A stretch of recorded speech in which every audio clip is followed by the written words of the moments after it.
In the year 1000, food wasn't just nourishment, it was survival, status, and ritual.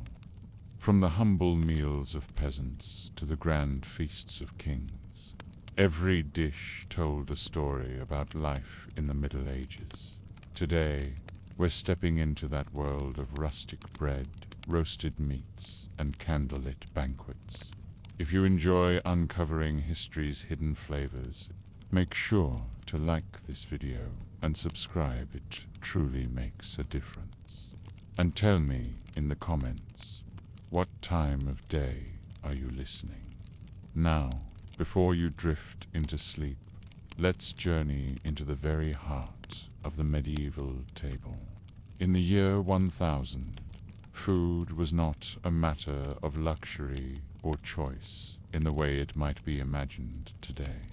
Instead, it was a slow, repetitive, and practical rhythm that followed the cycles of land, weather, and labor. To picture daily life in this period, one must first set aside the assumptions of modern abundance. There were no supermarkets with aisles of packaged goods, no global supply chains bringing fruits from distant lands, no spices carried across oceans in steady trade. For the vast majority of people, food was limited to what was close at hand, what could be harvested in the fields, gathered in the woods, or preserved through basic techniques to last from one season to the next. Europe in the year 1000 was primarily rural. Towns existed, but they were small, often little more than fortified market centers or religious hubs. The countryside held the majority of the population, scattered across villages, hamlets, and isolated farms. Here, families cultivated small plots of land, paying rent or taxes to local lords, and subsisting largely on what their labor produced. Agriculture was the backbone of survival. If the harvest failed, hunger followed. If the stores of grain ran low before spring, there was little to do but tighten belts and hope for better fortune. The unpredictability of weather and the fragility of crops meant that food was never guaranteed, and the memory of scarcity haunted every table. The rhythm of meals mirrored the rhythm of the year. Spring brought the first fresh greens after the long winter. Summer provided more abundance, with grains ripening in the fields and fruits appearing on trees. Autumn was the crucial harvest season, when families worked to gather, thresh, and store food for the months ahead. Winter was lean, relying on what had been preserved. In these cycles, we find not the variety of modern diets, but a steady dependence on familiar foods, repeated endlessly across time and space. Social class determined not only how much food one had, but also what kinds. The peasant's diet was limited, heavy on bread, porridge, and vegetables from the garden. Meat was scarce, often reserved for special days or feasts, though small amounts of salted pork or occasional fish could be found. For nobles, the table was more diverse. They had access to finer bread made from wheat, greater quantities of meat, and wines imported from southern lands. Meals served in castles and halls were occasions of ceremony as well as nourishment, reinforcing social order as much as satisfying hunger. Yet, even here, the diet lacked the endless variety we know today. While a noble might eat better than a peasant, both lived within the constraints of the same agricultural world. Religion also shaped the pattern of food. Christianity, which structured daily life across much of Europe, prescribed days of fasting and abstinence from meat. These rules were numerous, extending across the calendar in ways that deeply affected diet. Fish became especially important as a substitute for meat on these days, creating demand for preserved fish that could travel inland. In monasteries, where rules were strict, food followed a disciplined schedule, with silence in dining halls and a focus on modest portions. Eating was not merely about survival, but also about demonstrating obedience and humility. The experience of food in the year 1000 was, therefore, not one of novelty but of familiarity. Day after day, the same meals appeared, varying little from season to season, save when scarcity forced further reduction.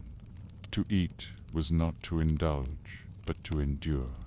Bread, pottage, vegetables, and ale formed the constant foundation.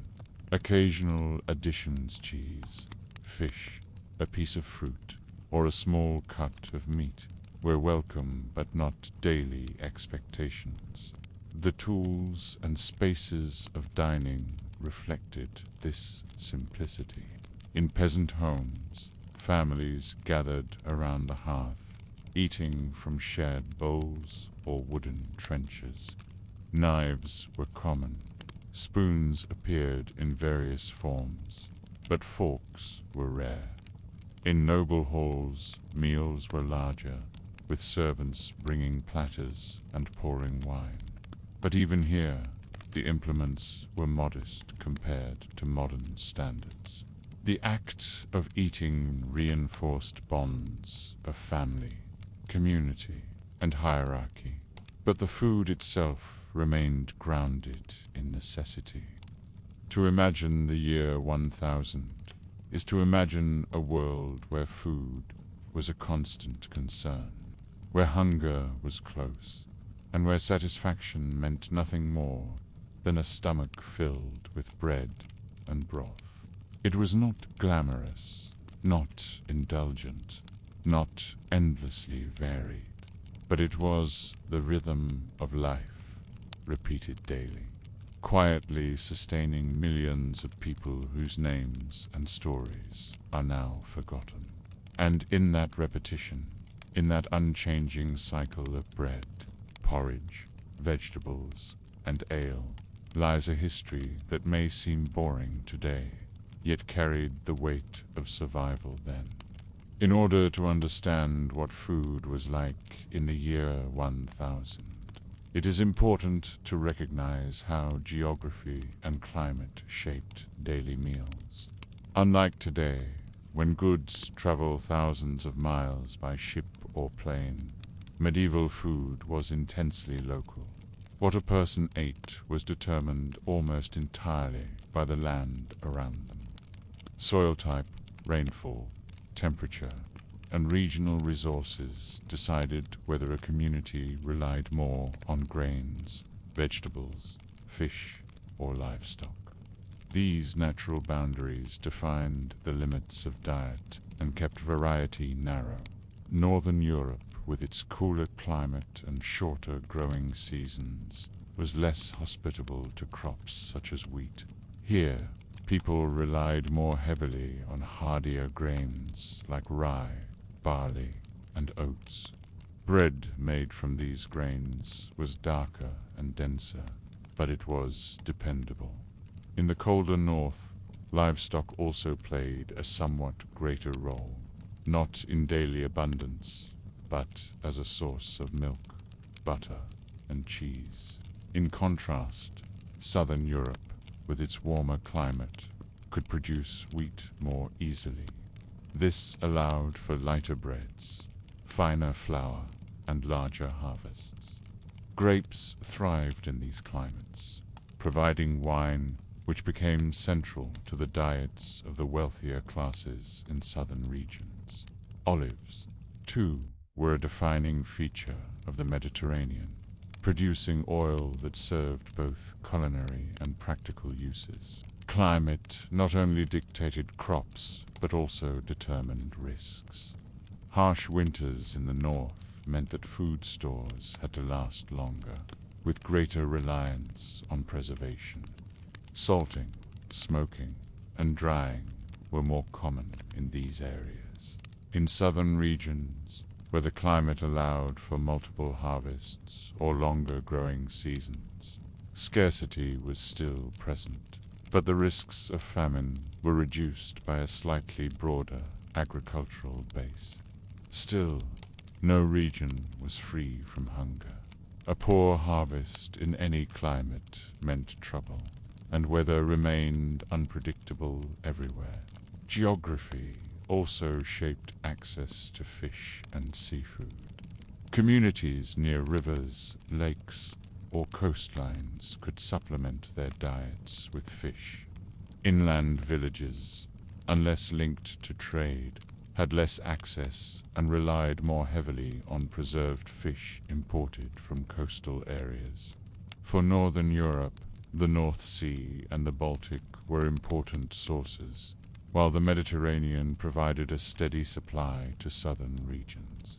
In both cases, geography decided whether fish was a frequent meal or a rare treat. Mountains, forests, and wetlands added further variety, though within limits. In mountainous regions, goats and sheep provided milk and cheese. Forests gave access to wild game, berries, nuts, and mushrooms, though hunting rights were often restricted by law, leaving peasants with limited access.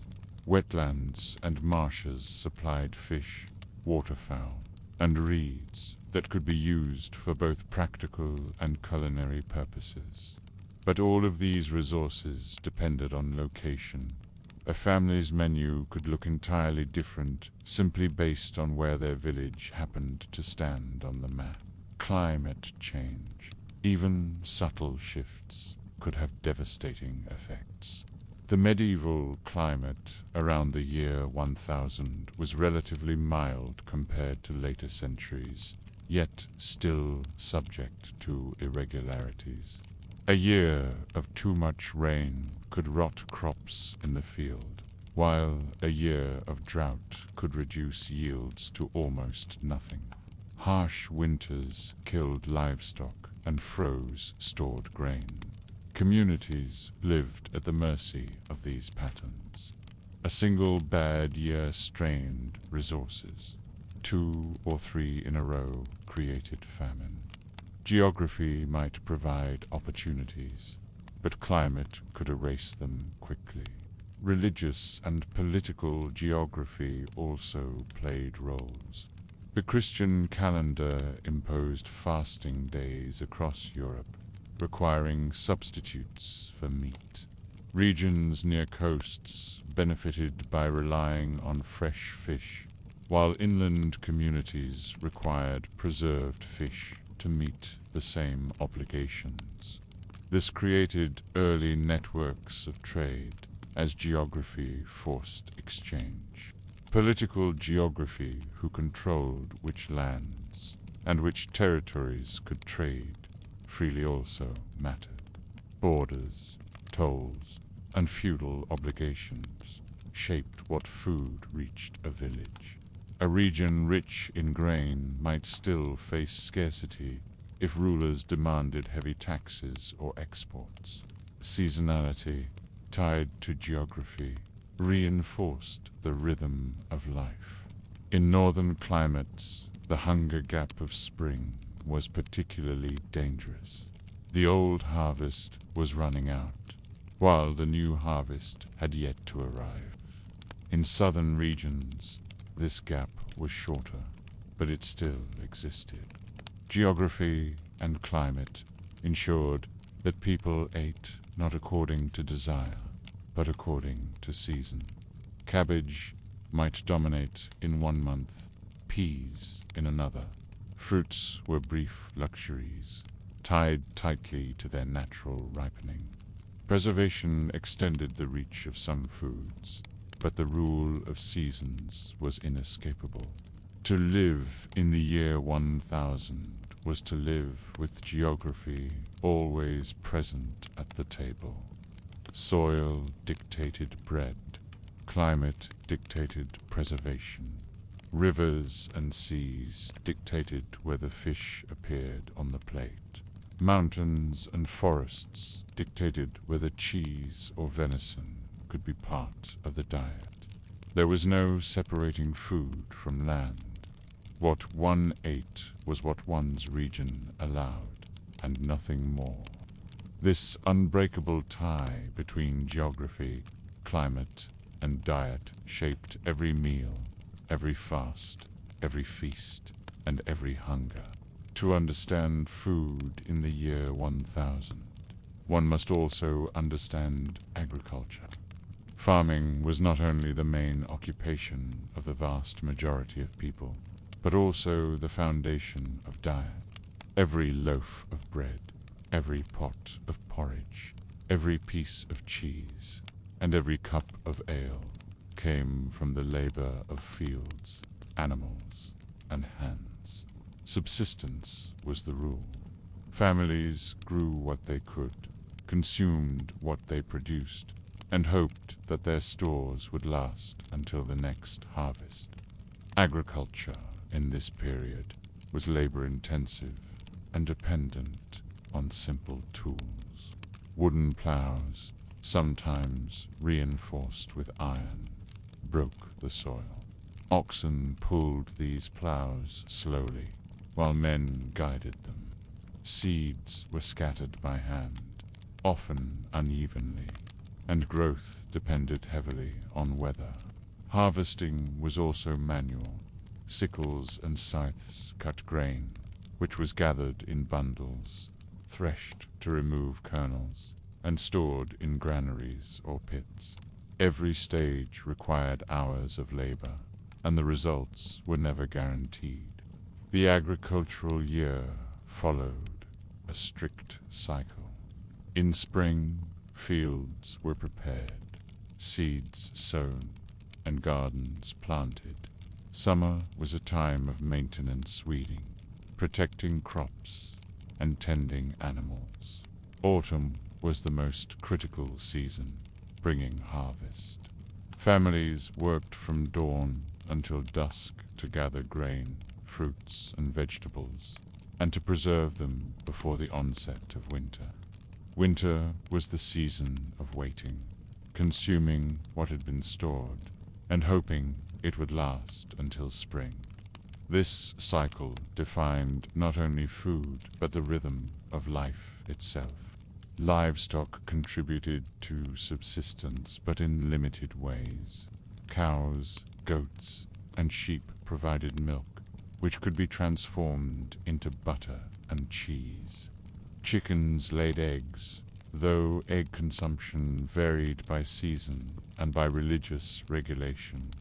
Pigs were valuable because they could be raised cheaply, eating scraps and foraging in woods, and then slaughtered for meat and fat. Yet animals were costly to maintain, requiring feed and care, so peasants could not rely on them for daily sustenance. Instead, animals were often sold, taxed, or slaughtered only when absolutely necessary. The unpredictability of agriculture created vulnerability. A late frost, too much rain, or a dry summer could ruin crops. A sick cow or a failed harvest of hay could mean less milk or fewer animals surviving the winter. Communities often stored surplus when possible, but storage was limited, and pests could spoil supplies. The result was a constant awareness that food security was fragile. A single year of poor harvest caused hardship. Several in succession created famine, forcing people to forage in forests for roots, nuts, and whatever might sustain them. The open field system was common in much of Europe. Large fields were divided into strips, and peasants held rights to farm certain portions. This system distributed both good and bad land among villagers, ensuring a degree of fairness. Villages shared common pastures, where animals grazed, and woodlands, where peasants collected fuel and sometimes wild food. Cooperation was essential. Farming was not an individual enterprise, but a collective one, tied to obligations and traditions. Subsistence farming left little margin for variety. Grain dominated because it was efficient and filling. Vegetables came from small garden plots near homes, providing cabbage, onions, beans, and peas. Herbs added slight flavor, but strong spices were almost unknown. Fruits such as apples, pears, and berries appeared briefly in season. Preservation techniques, drying, salting, smoking supplies, but did not expand variety. Diet was plain because survival demanded efficiency. Time and labor went into producing food that could sustain life, not delight taste. Agriculture also determined social obligations. Peasants paid rents or taxes in kind, giving part of their harvest to their lord. Grain, cheese, eggs, or chickens might be required, reducing what the family kept for themselves. Monasteries, too, received tithes from surrounding villages, filling their stores with agricultural goods. Thus, the labor of peasants fed not only their families, but also their rulers and religious institutions. This structure reinforced hierarchy, as the laboring many sustained the privileged few. In this agricultural cycle, scarcity was always close, but so was repetition.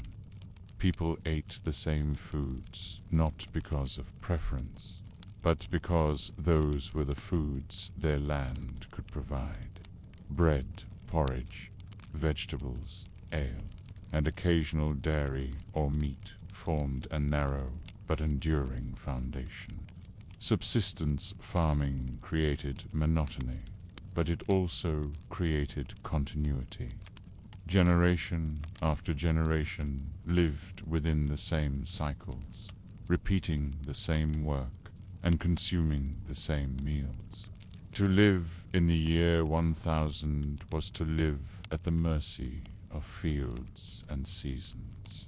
Food was inseparable from labor, from weather, and from obligation. It was not an endless menu of choices, but a narrow path of survival.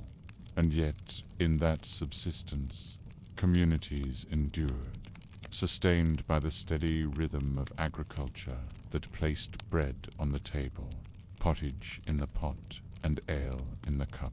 It was a quiet rhythm, steady and unchanging, that defined not only diet but life itself. In the year 1000, the rhythm of eating was slower, simpler, and far less frequent than in the modern world. People did not graze or snack throughout the day. Instead, meals followed the structure of work, daylight, and religious obligations. The body's hunger was met not by choice, but by necessity, and the rhythm of eating reflected the broader rhythm of survival. Poor peasants, who formed the majority of the population, meals were closely tied to labor in the fields. A typical day began at dawn, with light food taken before work began. This was not a full breakfast in the modern sense, but rather a piece of coarse bread, perhaps dipped in ale, or a small bowl of pottage left from the night before. It provided enough energy to begin the day, but was modest, since food was precious and work was long. The main meal of the day came in the middle, often around midday or early afternoon. This was the largest meal peasants ate since work was at its height and bodies demanded sustenance. Bread, pottage, and ale formed the foundation, with vegetables added in season. On rare occasions, a piece of meat, a slice of cheese, or an egg enriched the meal. Families often ate together in the fields or near their homes, pausing from labor before returning to work. This meal was not leisurely, it was fuel, consumed with the knowledge that hours of labor still lay ahead. A smaller evening meal ended the day, often taken after work was finished, but before darkness fell. This might be leftovers from midday, more bread and ale, or another pot of pottage if ingredients allowed. For peasants, food was never guaranteed, and the evening meal could be sparse, especially in the lean months before harvest. The rhythm of 2 or 3 meals a day reflected both necessity and caution, stretching supplies to last as long as possible. For nobles, the structure of meals was similar in number, but far different in content. The day still began with a light meal bread, wine, or small portions of meat, but nobles had greater variety. Their main meal, often held in the late morning or midday, was more elaborate, featuring roasted meats, fine bread, and wine. The evening meal, sometimes called suppers, was smaller than the midday feast, but still larger than a peasant's daily intake. Servants and retainers ate according to the lord's rhythm, reinforcing hierarchy even at the table. Monasteries followed their own structured rhythm of meals, determined by the rule of Saint Benedict and the hours of prayer. Monks typically ate 2 meals a day, one at midday and another in the evening, though this varied by season and fasting requirements. Their meals were plain, usually bread, cheese, vegetables, and ale, consumed in silence while scripture was read aloud. The rhythm of monastic eating was not only about sustenance, but about discipline, reflecting the broader purpose of monastic life. The timing of meals was influenced by daylight and work. Without artificial light, people rose with the sun and ended their day with its setting.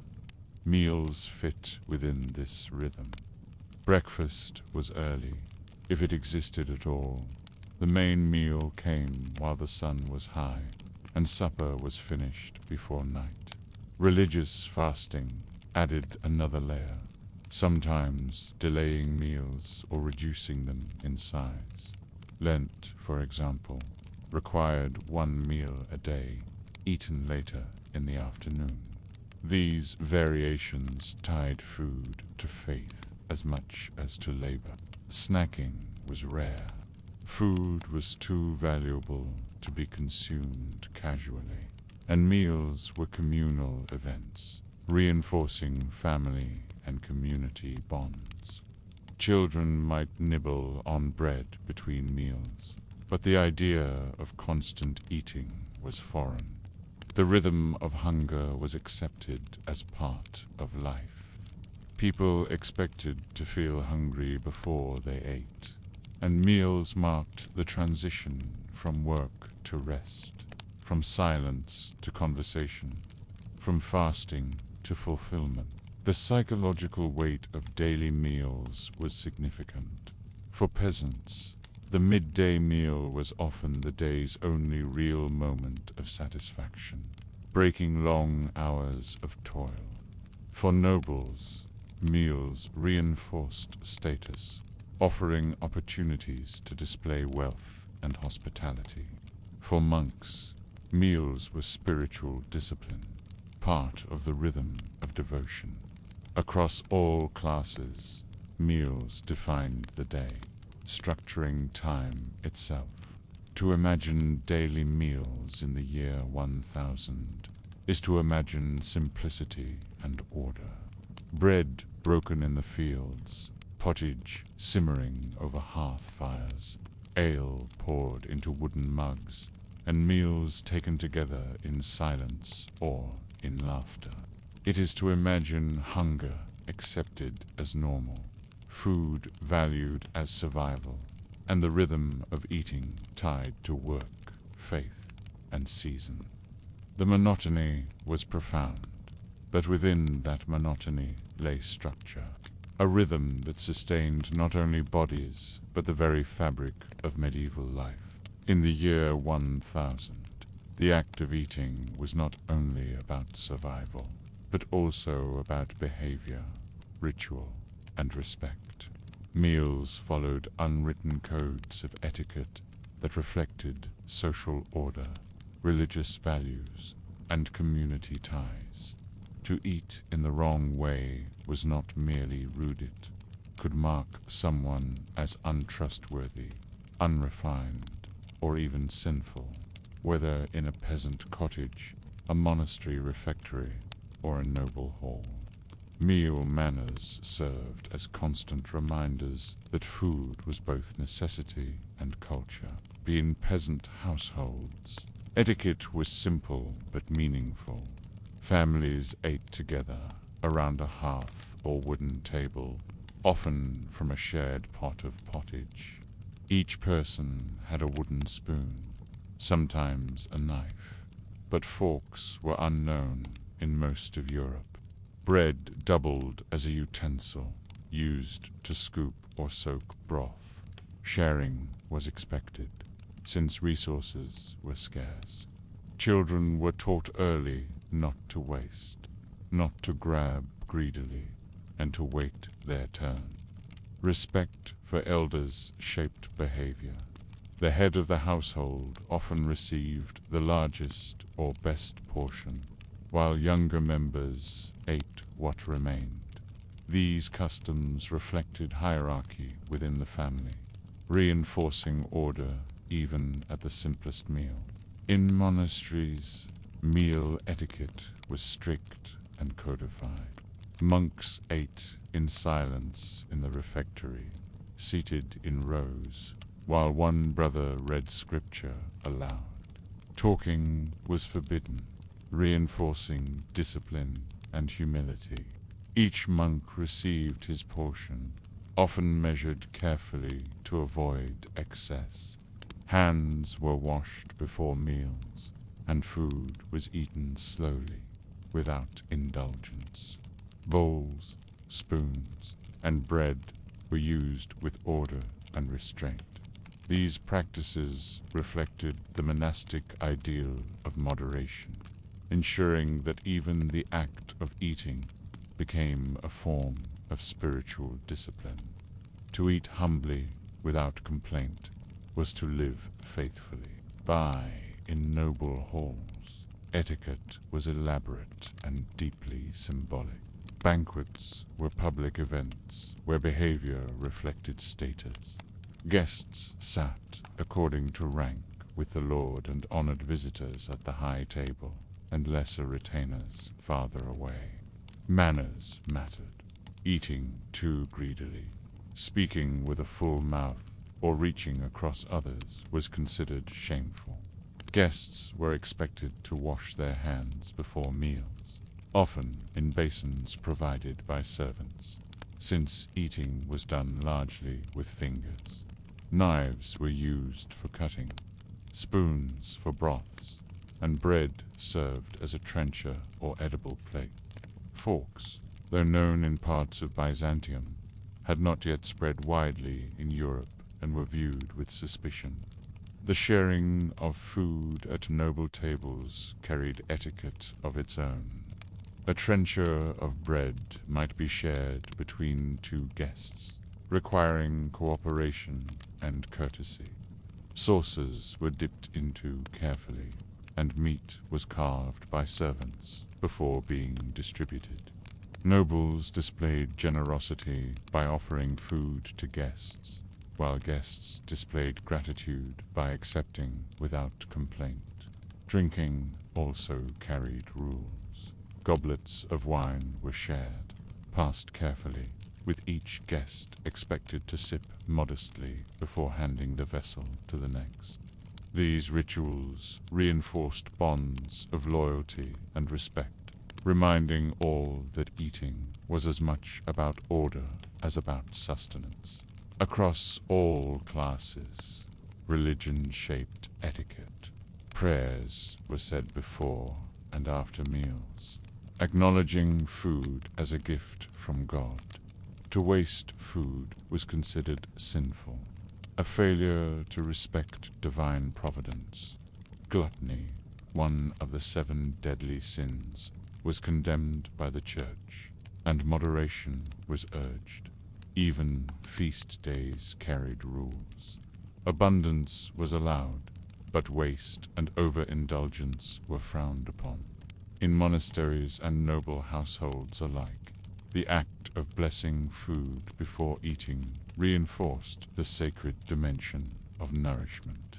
Meal etiquette also reinforced social boundaries.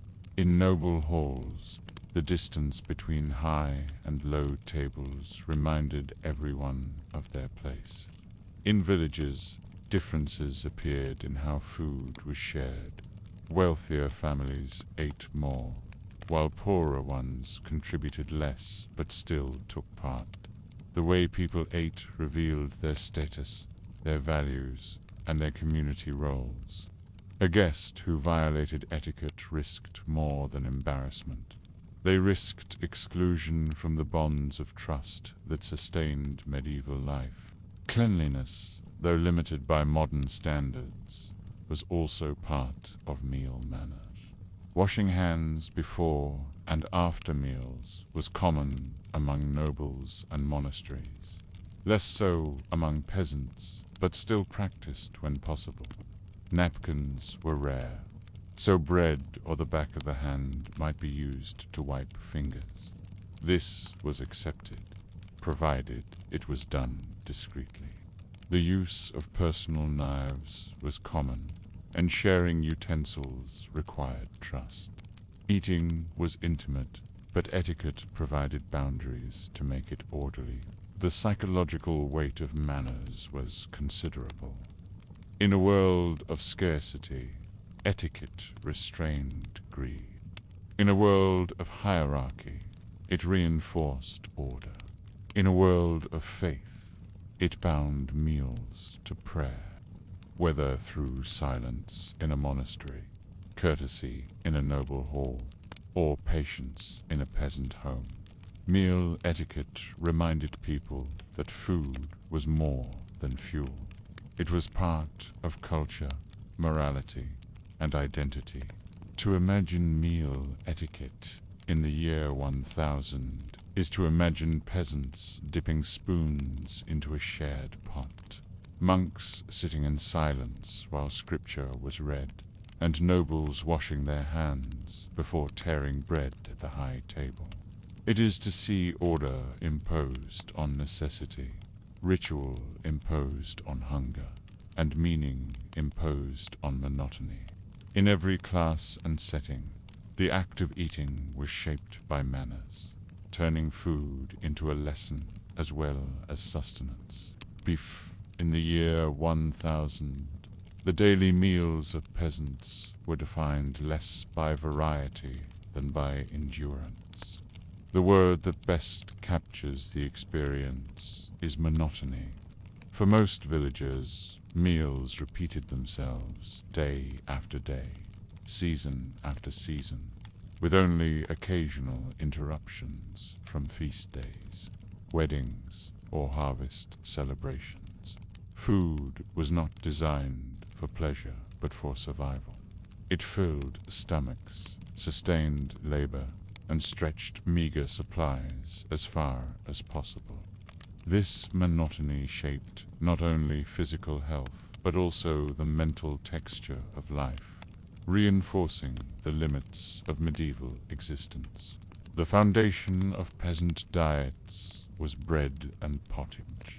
Bread baked from rye, barley, oats, or mixtures of coarse grains, was dark, dense, and heavy. It formed the staple of nearly every meal. Pottage, thick stew of grains, vegetables, and sometimes scraps of meat or cheese was the second pillar.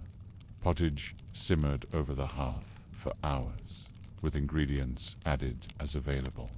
Some days it contained beans or peas, other days a carrot, onion, or cabbage, and often little more than grain and water.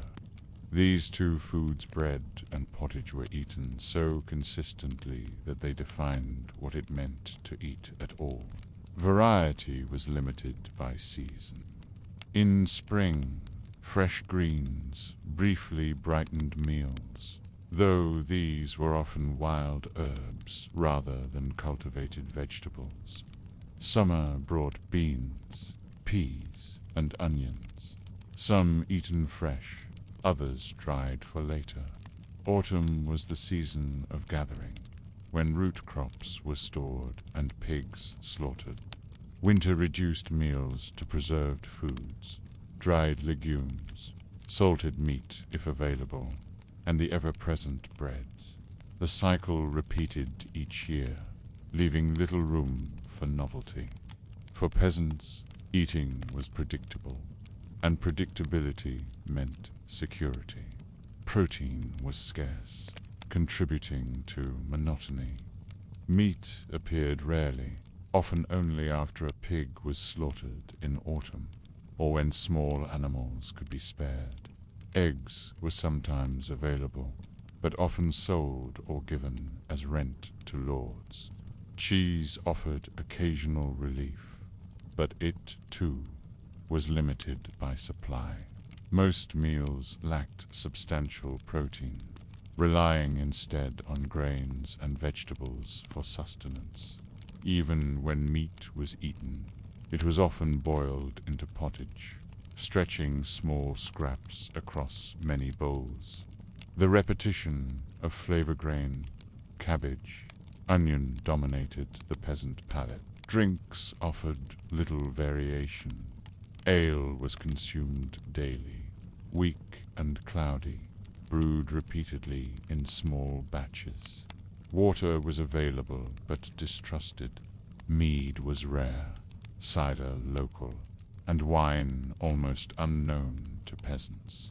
Thus, ale reinforced the monotony, as it was consumed with nearly every meal, its taste familiar to the point of invisibility. The psychological impact of this monotony was significant. For peasants, food did not excite or delight, simply sustained. A child might grow up eating the same bread and pottage every day, with only faint memories of honeyed bread at Christmas or roasted meat at Easter, to mark exceptions.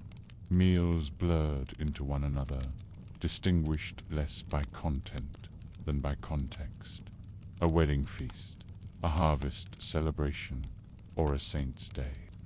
The rare presence of meat, sweetness, or abundance made those days powerful, precisely because they broke the monotony.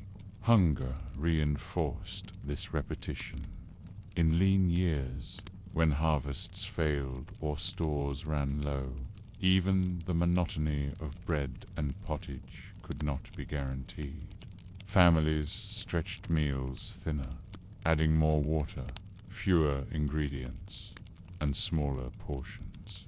For months at a time, survival meant enduring not only monotony, but scarcity.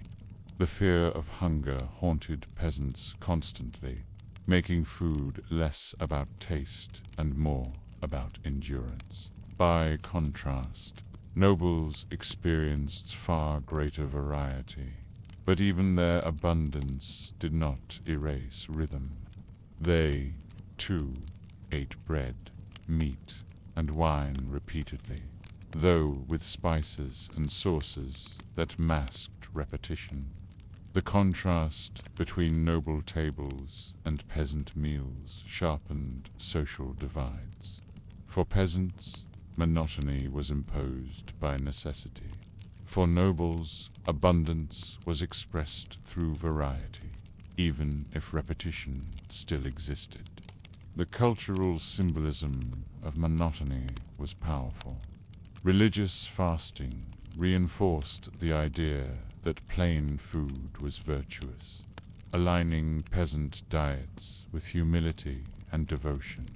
Monks, too, ate plain bread and cheese, reinforcing the notion that simplicity was spiritual.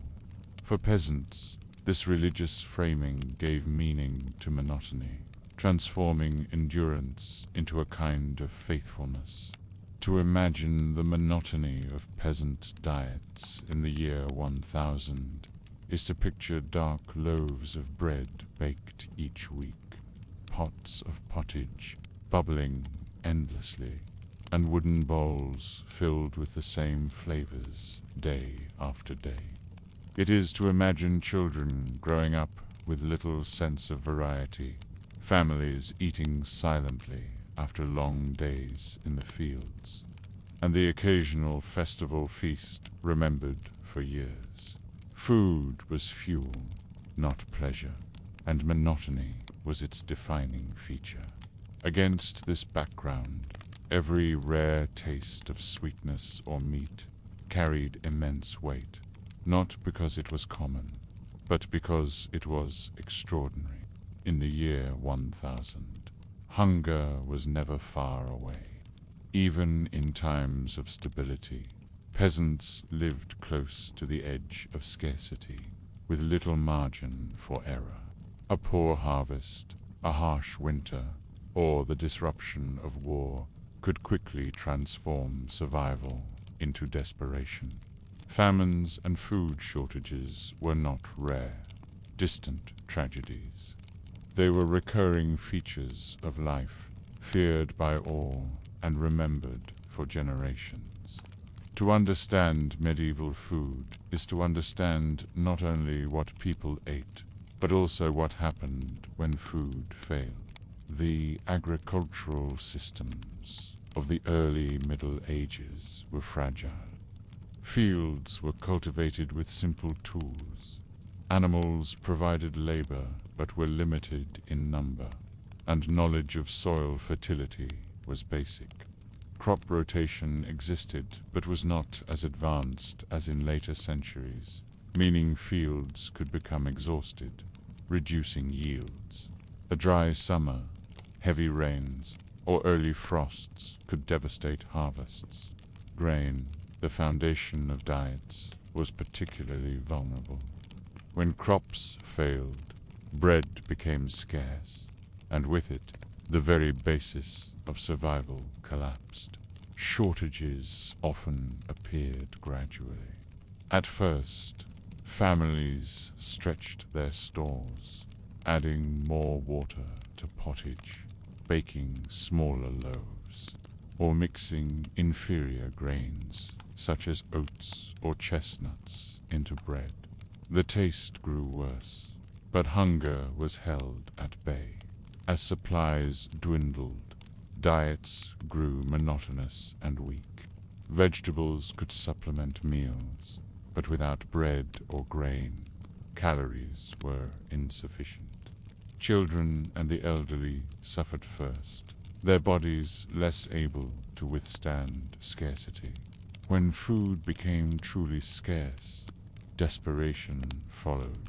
People resorted to eating whatever was available: wild herbs, roots, bark, or even grass.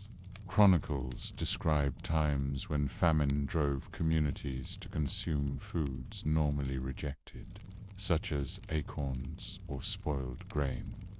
Diseases spread easily during these periods, since weakened bodies were more vulnerable. Hunger was rarely an isolated problem. It was tied to sickness, mortality, and the unraveling of communities. Famines could also result from war and conflict. Armies moving through regions consumed or destroyed crops, leaving peasants with nothing. Villages were burned, fields trampled, and food taken as plunder. Even nobles were not immune to shortages when conflicts disrupted trade or damaged their estates, though their wealth provided some protection. For peasants, however, war meant not only violence but also hunger. In this sense, famine was both natural and human-made, the result of climate, conflict, and fragile systems of survival. The social effects of famine were profound. Families might abandon their homes in search of food, leading to wandering groups of beggars or refugees. Communities strained under the pressure, with charity demanded but resources scarce. The Church often played a role in organizing relief, distributing grain from monasteries or noble stores when possible. Yet even this was limited, and famine left scars that lasted long after the hunger had passed. Children lost in famines meant smaller future generations, and memories of suffering shaped the fears of those who survived. Nobles experienced famines differently. While they were better protected, shortages still reduced the abundance of their tables. Wine, spices, and meat might remain, but bread, the staple of Al-Qud, grew scarce. Nobles could purchase grain from elsewhere if wealth allowed, but transportation was difficult and expensive. Thus, even in castles and manors, the anxiety of famine was felt, though never as brutally as in peasant cottages. The psychological presence of famine was constant. Even in good years, people knew hunger could return. Harvest festivals celebrated abundance, not only with joy but with relief, as communities thanked God for survival. Religious explanations often accompanied famines. Hunger was interpreted as divine punishment for sin, or as a test of faith. Prayers, processions, and almsgiving increased in times of shortage, reflecting both desperation and devotion. To imagine famine in the year 1000 is to imagine silence in villages where children cried with hunger, fields barren from frost or flood, and families boiling herbs and roots in place of bread. It is to imagine weakened bodies, desperate prayers, and the constant fear that survival might not last the winter. Scarcity defined life as much as abundance, reminding all classes that food was fragile, uncertain, and never guaranteed. Hunger was not an exception.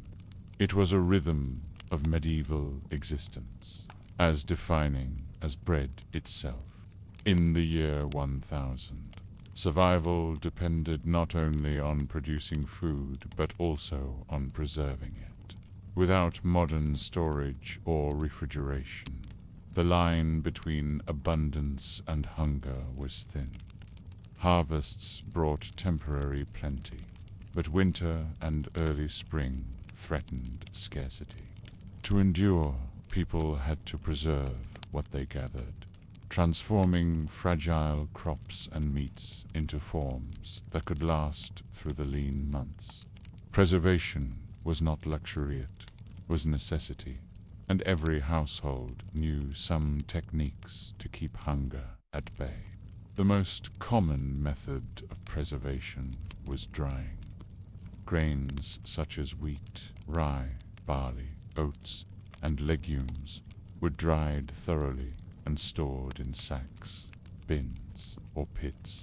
If kept dry and safe from rodents, these stores could last months, sustaining families until the next harvest.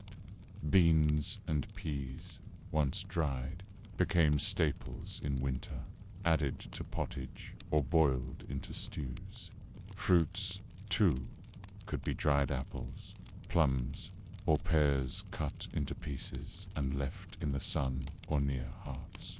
Dried fruit was rare but valuable, offering bursts of sweetness in seasons otherwise dominated by bread and broth. Salting was another essential method, particularly for meat and fish. Fresh meat spoiled quickly, so peasants salted pork after the autumn slaughter. Cuts of meat were layered with salt in barrels or tubs, drawing out moisture and slowing decay. Salt was costly, which meant peasants used it sparingly, while nobles and monasteries could afford greater quantities. Salted pork or beef was often tough and briny, but it kept bellies full in the depths of winter. For fish, especially herring and cod, salting enabled trade across vast distances, making it a staple for fasting days. Smoking complemented salting, especially for pork, eels, and herrings. Meat or fish was hung in smokehouses or chimneys, absorbing smoke and drying slowly.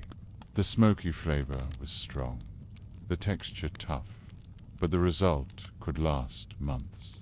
Smoked foods were especially important in regions without easy access to salt, or where families needed to stretch limited supplies. A smoked ham or slab of bacon was a prized possession, stored carefully and rationed over the winter. Fermentation provided another layer of preservation. Cabbage could be fermented into early forms of sauerkraut, lasting long after fresh leaves were gone. Dairy products like milk were transformed into cheese, extending their usefulness for weeks or months. Even ale was a form of preservation, turning grains and water into a safer, longer-lasting drink. These fermented foods provided variety in otherwise monotonous diets, offering both nutrition and durability. Cellaring and storage practices were vital. Many homes and monasteries kept underground cellars, cool and stable in temperature, where vegetables, cheese, and salted meats could be stored. Root crops like turnips, carrots, and onions were buried in pits or covered with straw to protect them from frost. These methods required constant care, since dampness, mold, or rodents could ruin stores. A spoiled barrel of grain or a rotten stockpile of vegetables could spell disaster for a family. Preservation also shaped the timing of slaughter. Animals were often killed in autumn, when cooler weather made storage easier. A pig slaughter provided not just fresh meat, but also salted pork, smoked hams, rendered lard, and preserved sausages.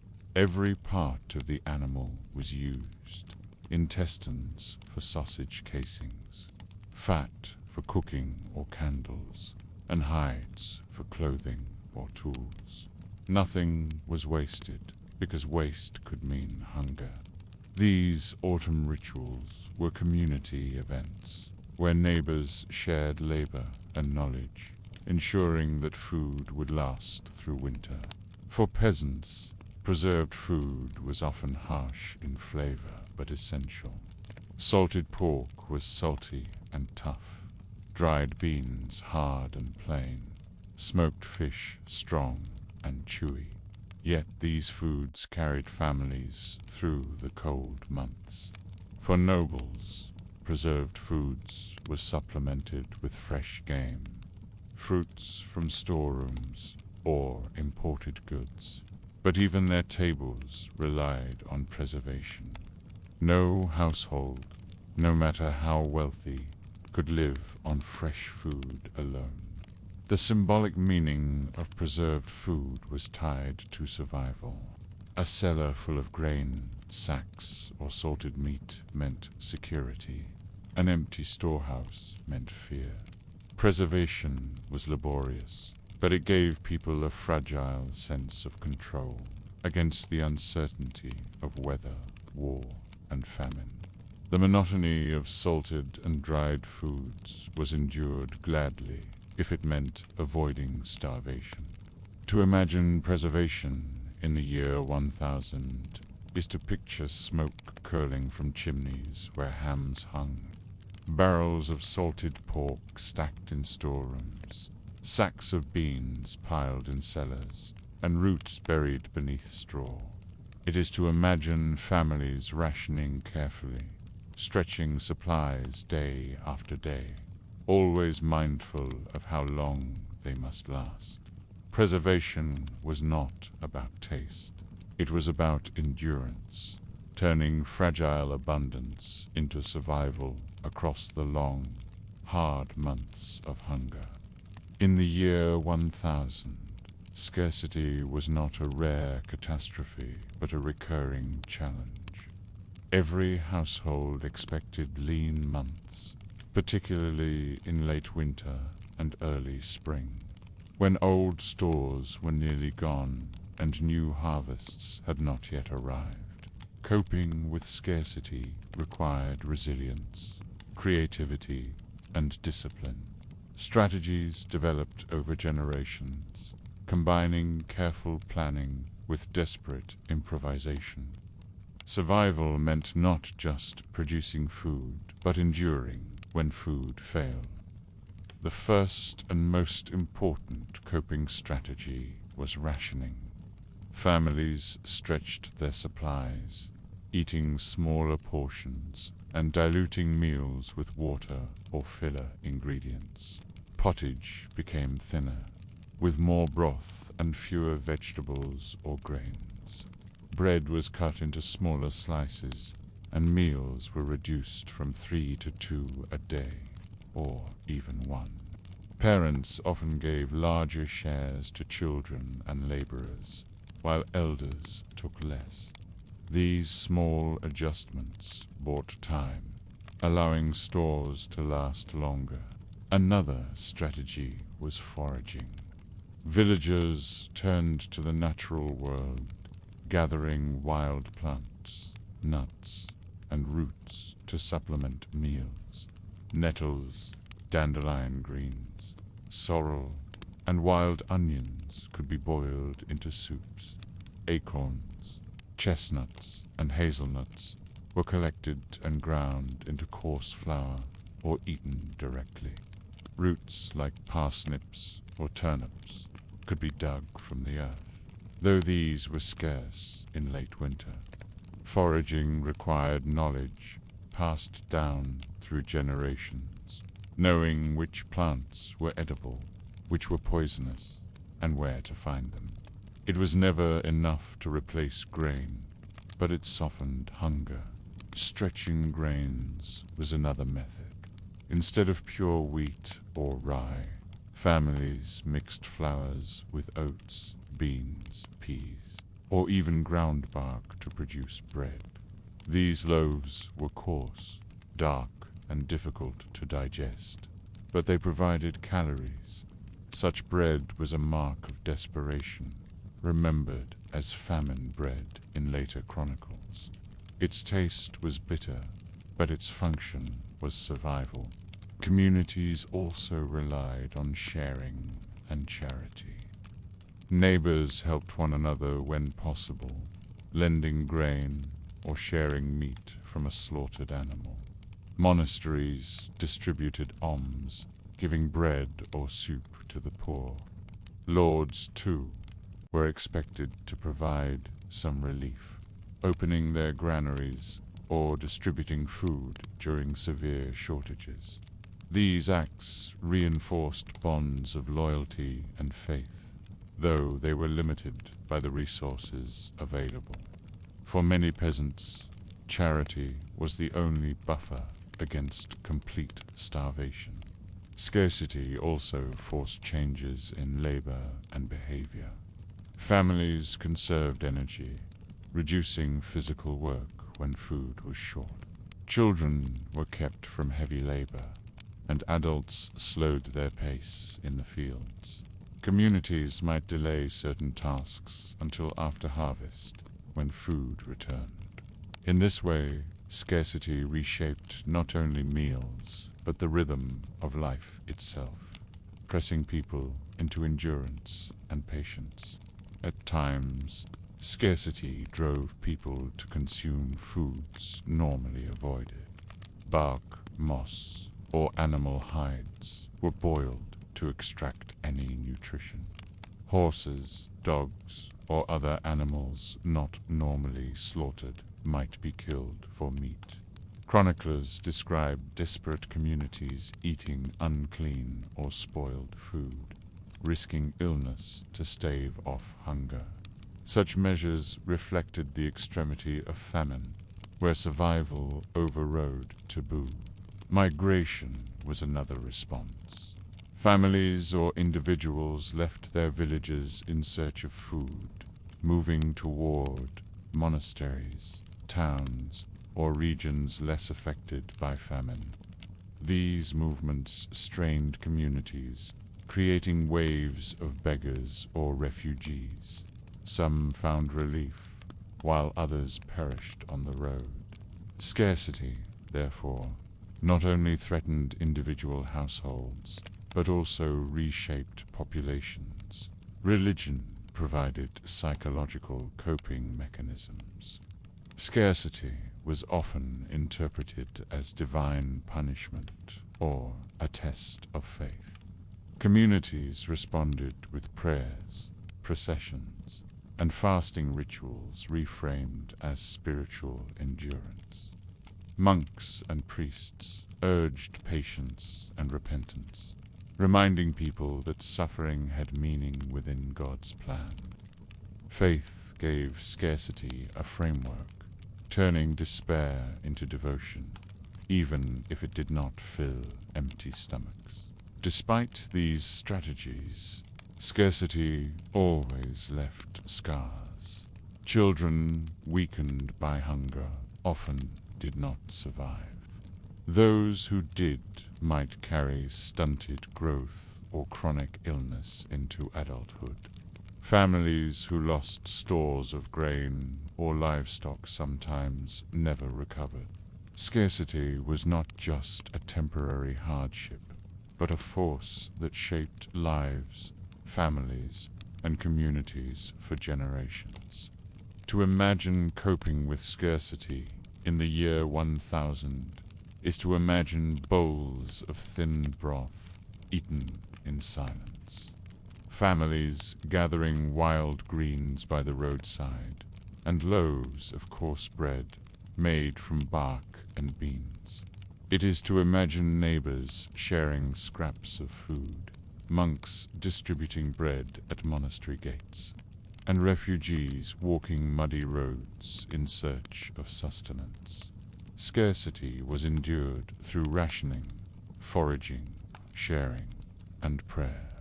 It was never easy, never forgotten, and always feared. Yet it was part of the rhythm of life, as much a feature of medieval existence as harvests, feasts, or abundance. In the year 1000, food was not simply nourishment.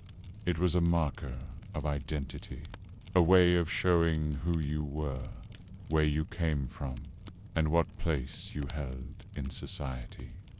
Every bite revealed something about class, region, and culture. The monotony of peasant diets, the refinement of noble banquets, and the plain meals of monks were not interchangeable. They expressed different lives, values, and identities. To eat was to belong, and belonging was written into the very texture of food. Class was the most visible line of identity drawn through food. Peasants lived on coarse bread, pottage, and weak ale. Their diets reflected scarcity, monotony, and endurance. Nobles, by contrast, consumed fine wheat bread, roasted meats, and wine. Even when both classes ate the same basic categories: bread, meat, drink, the differences in quality and abundance defined social distance. The whiteness of a loaf, the tenderness of a cut, the sweetness of a sauce, all communicated status. To serve wheat bread rather than rye was to announce privilege.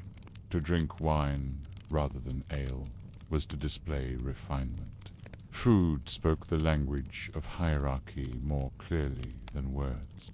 Religion layered another dimension of identity.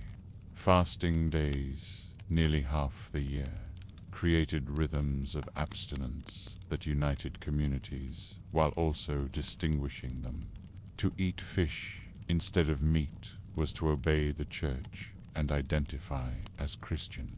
Monks, bound by stricter rules, often gave up meat altogether, shaping their identity through plain dairy and vegetables.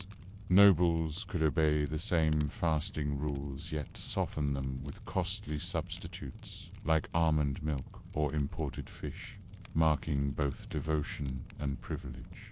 Through these variations, faith expressed itself at the table, turning meals into acts of religious identity.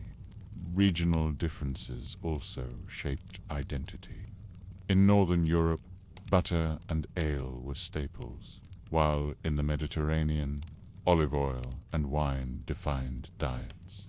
These foods were more than ingredients, they were markers of place and culture.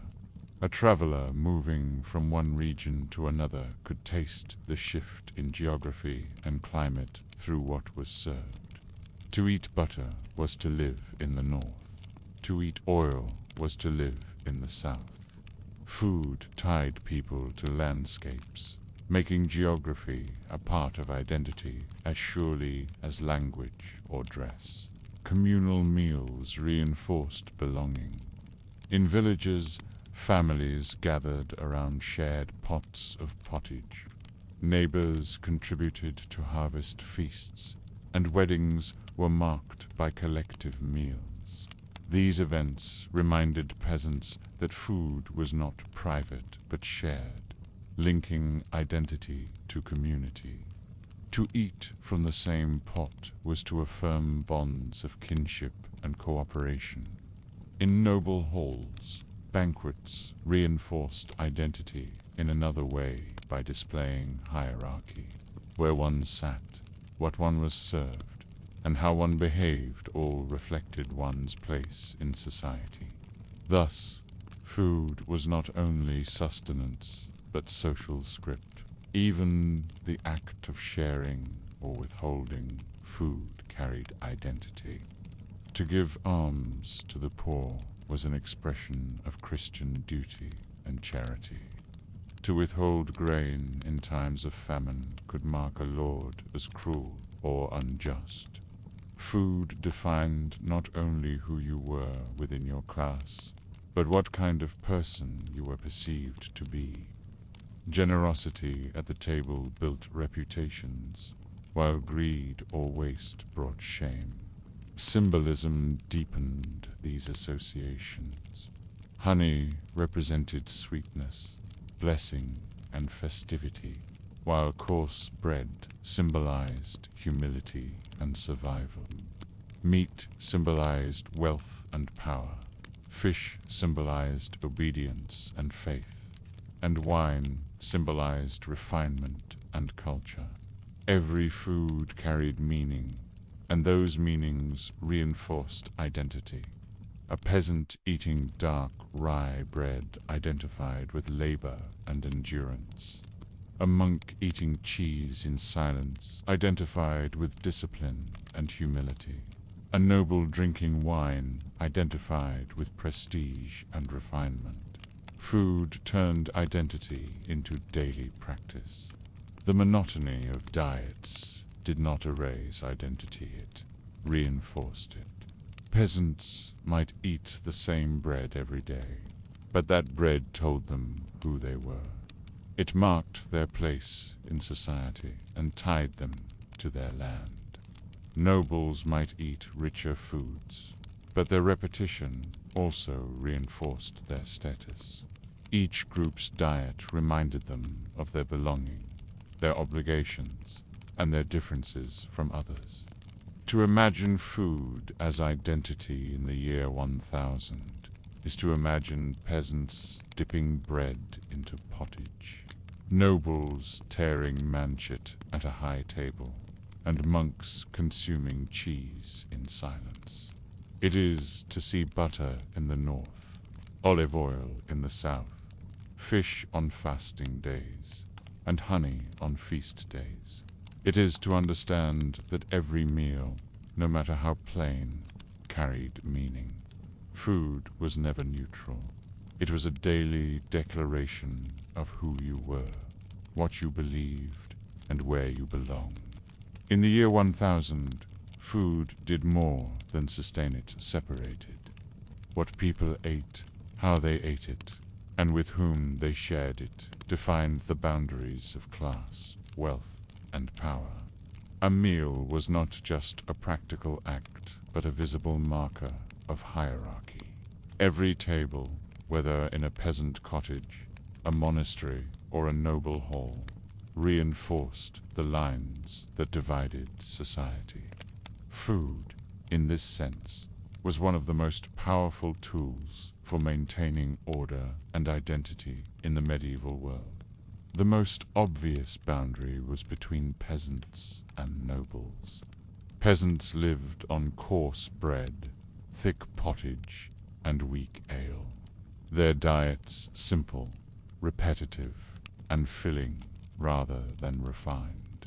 Nobles, by contrast, dined on fine white bread, meats roasted or stewed with spices, and wine imported from distant regions. Even when peasants and nobles consumed the same food group, the difference in quality was stark. Bread symbolized this divide most clearly. Dark rye or barley for the poor, light wheat, manchet for the rich. To see what someone ate was to know their place in society. Meals also reinforced hierarchy within noble households. At banquets, guests sat according to rank, with the lord at the high table. The dishes presented varied in quality and abundance, depending on one's position. The lord and honored guests received the choicest cuts of meat and the finest wines, while those further down the table ate plainer fare. Even servants and retainers partook, but what they ate and where they sat reminded them of their subordinate status. In this way, banquets were more than celebrations.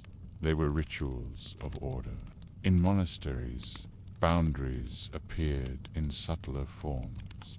Though monks ate together in silence, their meals reflected discipline and separation from the outside world. Meat was restricted or forbidden, marking monks as distinct from lay people.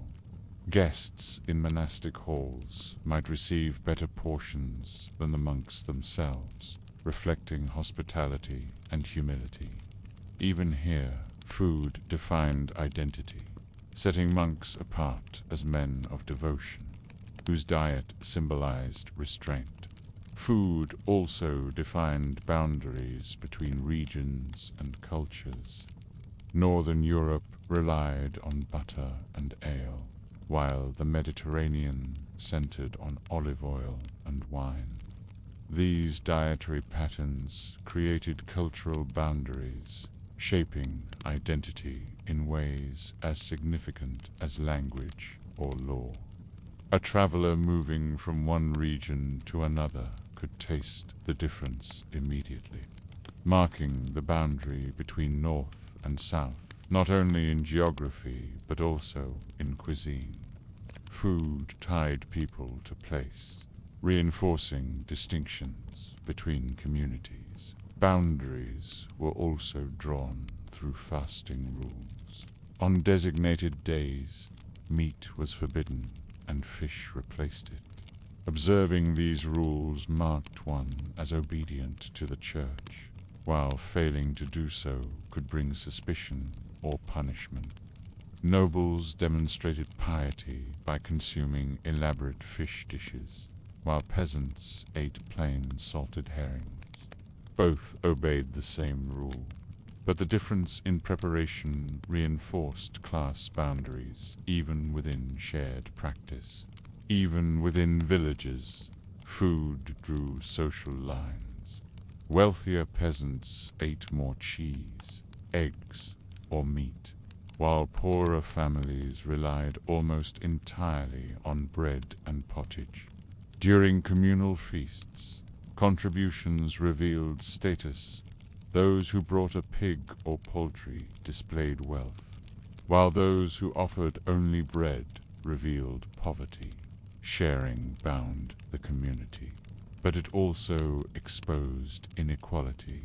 Everyone ate together, but not everyone contributed equally, and those differences were remembered. Food also reinforced gender roles. Women were often responsible for preparing meals, brewing ale, and managing preservation.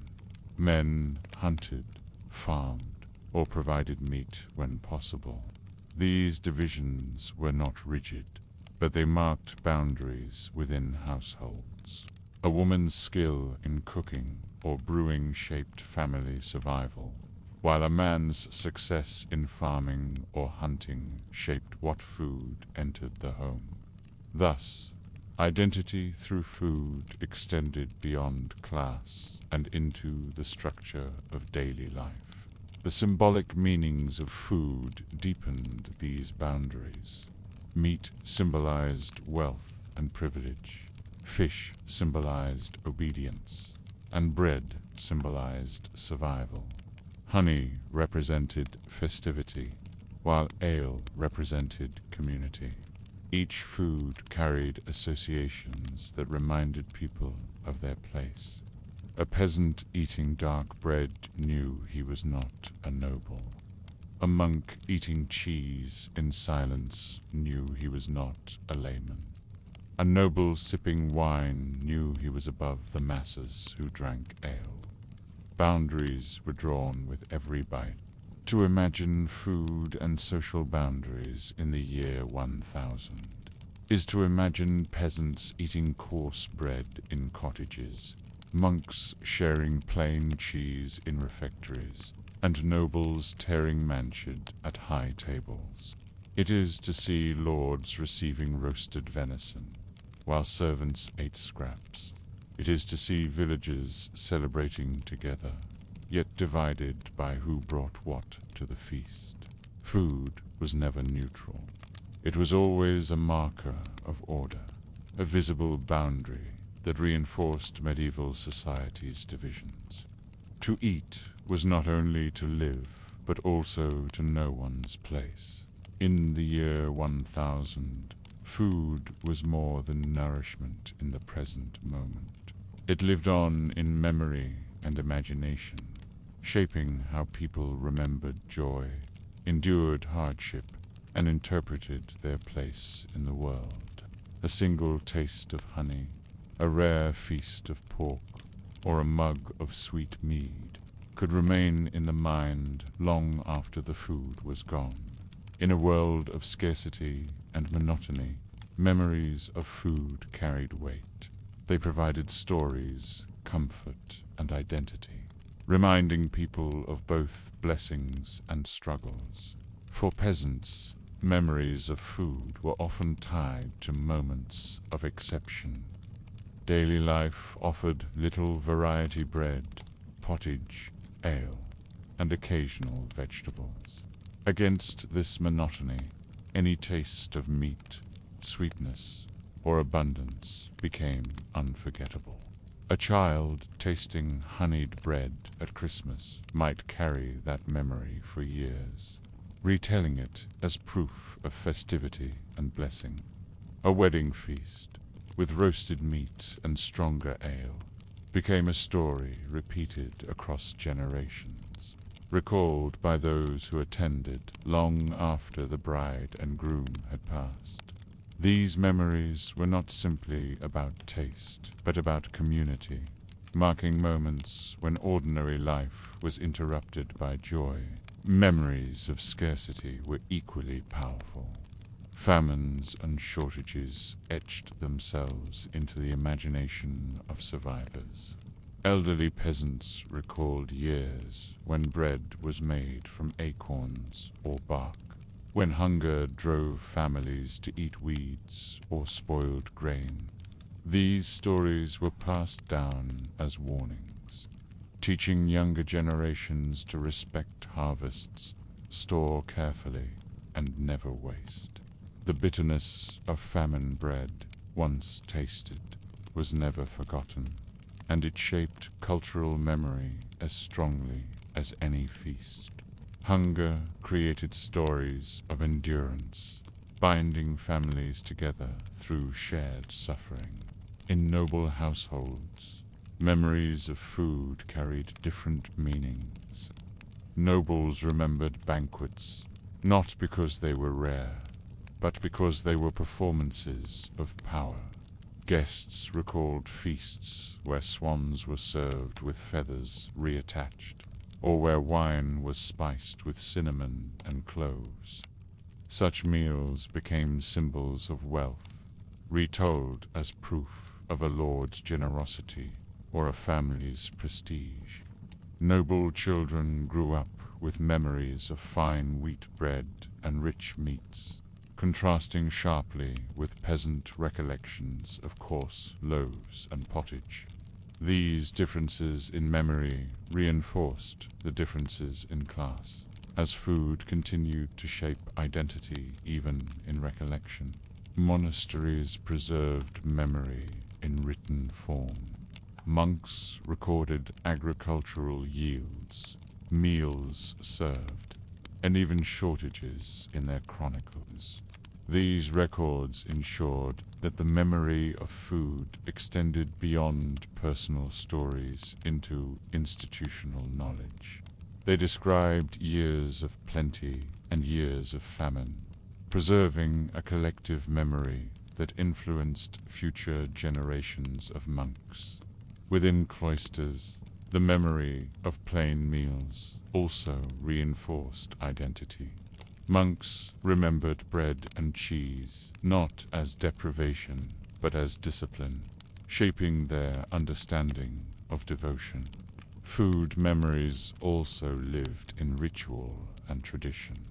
Feasts were repeated annually: Christmas, Easter, harvest festivals, and each repetition recalled the last. Families associated certain tastes with certain times, embedding food into the memory of the calendar. Honey became linked to weddings, lamb to Easter, and ale to harvest. These traditions gave food symbolic permanence, ensuring that memory was not only individual but communal. The imagination also extended beyond lived memory into stories and myths. Tales of paradise often described lands of endless feasting, rivers of wine, and tables filled with meat. By contrast, hell was sometimes imagined as hunger, thirst, or spoiled food. In this way, food framed even the afterlife, shaping imagination about eternity. To promise a land of milk and honey was to promise abundance beyond scarcity. To threaten famine was to warn of suffering worse than death. Memory and imagination combined to make food central in how people thought about both earth and heaven. The emotional power of food memory cannot be overstated. In times of monotony, memories of sweetness brought comfort. In times of hunger, memories of feasts brought both longing and hope. Food memories bound communities, carried through songs, stories, and traditions. They were retold around fires, in fields, and within cloisters, shaping how people understood their past and prepared for their future. To imagine the memory of food in the year 1000 is to imagine peasants telling children about the last time pork was shared at a feast. Nobles recalling banquets filled with exotic spices, and monks writing chronicles of famine years. It is to imagine memories of sweetness treasured for decades, and memories of hunger haunting communities long after bellies were full again. Food shaped not only the present, but also the stories people told about their lives. It was survival, identity, and imagination carried from meal to memory, from one generation to the next. In the year 1000, bread was the foundation of nearly every diet across Europe. For peasants, it was not merely food, but survival itself. A meal without bread was hardly considered a meal at all. The kinds of bread that filled peasants' stomachs, however, were far removed from the light, fluffy loaves imagined today. Instead, they were dense, heavy, and often dark, made from whatever grains could be grown in the region. The most common grains for peasants were barley, rye, and oats. Wheat was known, but it was far more difficult to cultivate, requiring better soil and more careful attention. As a result, wheat was largely reserved for the wealthier classes who could afford it. Barley, on the other hand, was hardy and dependable, though it produced loaves that were coarse and sometimes bitter. Rye was also resilient, growing in poor soils, but it too created bread that was darker and less refined. Oats, used widely in northern Europe, often found their way into porridge more than bread, but when baked, they made flat and dense loaves that filled the stomach, but did little to excite the palate.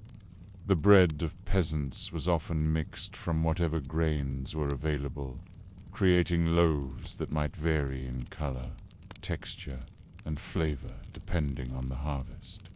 A shortage of one grain could be supplemented with another, ensuring that bread remained constant even when supplies fluctuated. Sometimes peasants mixed in beans, peas, or chestnut flour to stretch their supplies further. The result was bread that was practical, filling, and rarely consistent from year to year. Peasant bread was baked in communal ovens, shared by the village.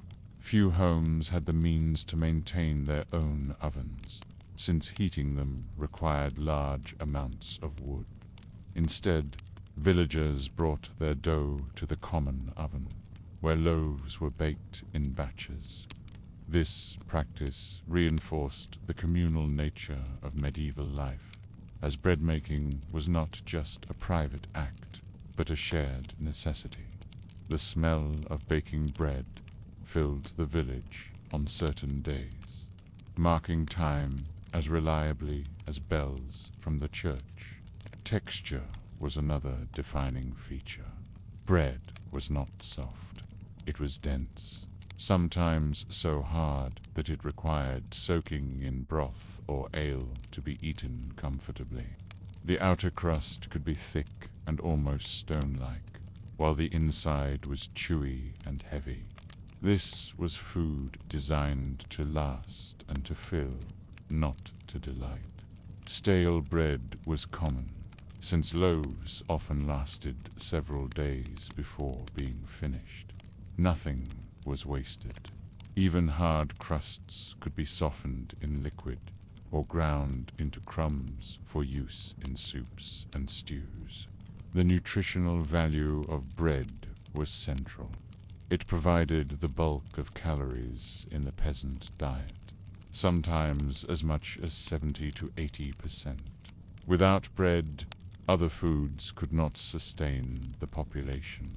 Vegetables, milk, and occasional bits of meat or cheese supplemented, but they did not replace the role of bread. The word breadwinner that exists in English today reflects this reality. The one who secured bread ensured survival for the family. The symbolic importance of bread was equally strong. To break bread with someone was to share life itself. Bread appeared in Christian rituals, most notably in the Eucharist, where it symbolized the body of Christ. Even outside religious meaning, bread was tied to existence. Famines were measured by the absence of bread, and hunger was expressed as the lack of loaves. It was not simply one food among many. It was the foundation of all meals, the base upon which everything else rested. For peasants, bread was also a reminder of hierarchy. The dark, coarse loaves they ate stood in contrast to the lighter, finer wheat bread of nobles. This difference was visible and symbolic, reinforcing the distance between classes. To eat white bread was to display status. To eat dark bread was to embody necessity. This divide was so ingrained that bread itself became a marker of identity, showing not only what people ate, but who they were. Day after day, year after year, bread returned to the peasant's table. It was eaten in the morning, carried to the fields for midday, and shared again at night by the hearth. Sometimes it was dipped in thin broth. Sometimes it was topped with a bit of cheese. Sometimes it was simply eaten as it was, dense and filling. No matter the variation, bread never disappeared. It was the steady presence of life, constant in its repetition, unchanging in its role. To imagine peasant bread in the year 1000 is to imagine simplicity, monotony, and endurance. It was food without luxury, but with meaning. Every loaf carried the labor of plowing, sowing, harvesting, grinding, kneading, and baking. Every bite carried the weight of survival. In its plainness, bread told the story of an entire age, an age where sustenance was measured not in variety, but in the heavy, familiar taste of dark, coarse loaves shared among family and community, while peasants lived on coarse loaves of barley, rye, or oats. The wealthy enjoyed a very different relationship with bread. In the year 1000, wheat was the most prized grain, not only for its flavor and texture, but also for what it symbolized. White, finely sifted wheat bread was a mark of privilege, a clear distinction between those who worked the land and those who ruled it. To sit at a noble's table was to encounter bread that looked, tasted, and felt different from that of the common people. Wheat required more care than other grains.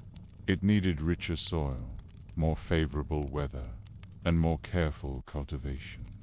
Harvests were less certain, and yields could not match those of hardier crops like rye or barley. For this reason, wheat was more expensive and less available, where peasants might grow small amounts if conditions allowed. The bulk of wheat production was reserved for lords and monasteries, who claimed it as rent or tithe. Grain collected from peasants was often sorted. The best wheat went to the lord's granaries, while lesser grains remained in the village. In this way, wheat bread became a luxury, consumed daily only by the wealthy. The bread itself was markedly different. Nobles ate what was called manchet, a fine white loaf made from flour that had been carefully sifted to remove bran. This produced bread that was lighter in color and texture, softer, and far more pleasant to eat. Unlike the heavy, sour loaves of peasants, manchet bread was easier to chew, more delicate in flavor, and more visually appealing. Its whiteness became a symbol of refinement and class. At a feast, the presence of white bread announced wealth and power as much as the meat or wine served alongside it. Communal ovens were still used, but noble households had greater control over their baking. Castles and manors often maintained private ovens, with servants assigned to baking duties. The bread was prepared in greater quantities and with more consistency, ensuring that noble tables were never without it.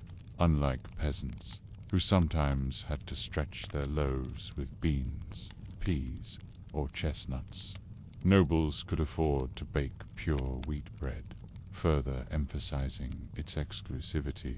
White bread carried symbolic weight in society.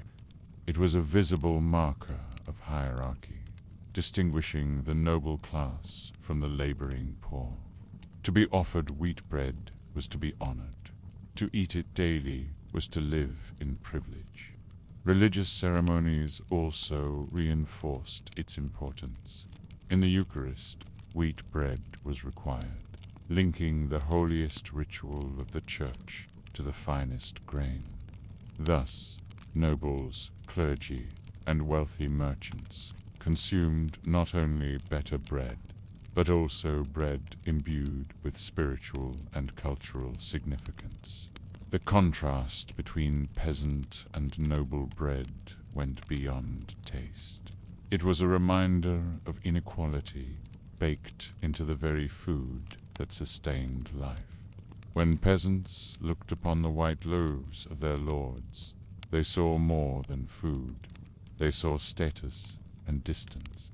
This difference was so ingrained that proverbs and sayings often referred to bread in symbolic ways. Black bread for the poor, white bread for the rich. Such expressions cemented the idea that bread itself could define social position. At feasts and banquets, bread played a practical role as well. Trenchers-thick slices of coarse bread were used as plates, soaking up the juices of roasted meats and sauces. For nobles, these trenchers were made from wheat bread, finer and more absorbent. After a meal, they might be given to servants or the poor, further reinforcing social hierarchy. What nobles used as disposable dishware could become a rare meal for those with less. In this way, bread traveled down the social ladder, carrying with it the imprint of privilege. The production of wheat bread also supported networks of trade and control. Monasteries often became centers of wheat cultivation, using their lands and labor to produce large quantities. They baked bread not only for monks, but also for pilgrims, guests, and sometimes for sale. Lords taxed peasants in grain, collecting wheat to supply their own tables.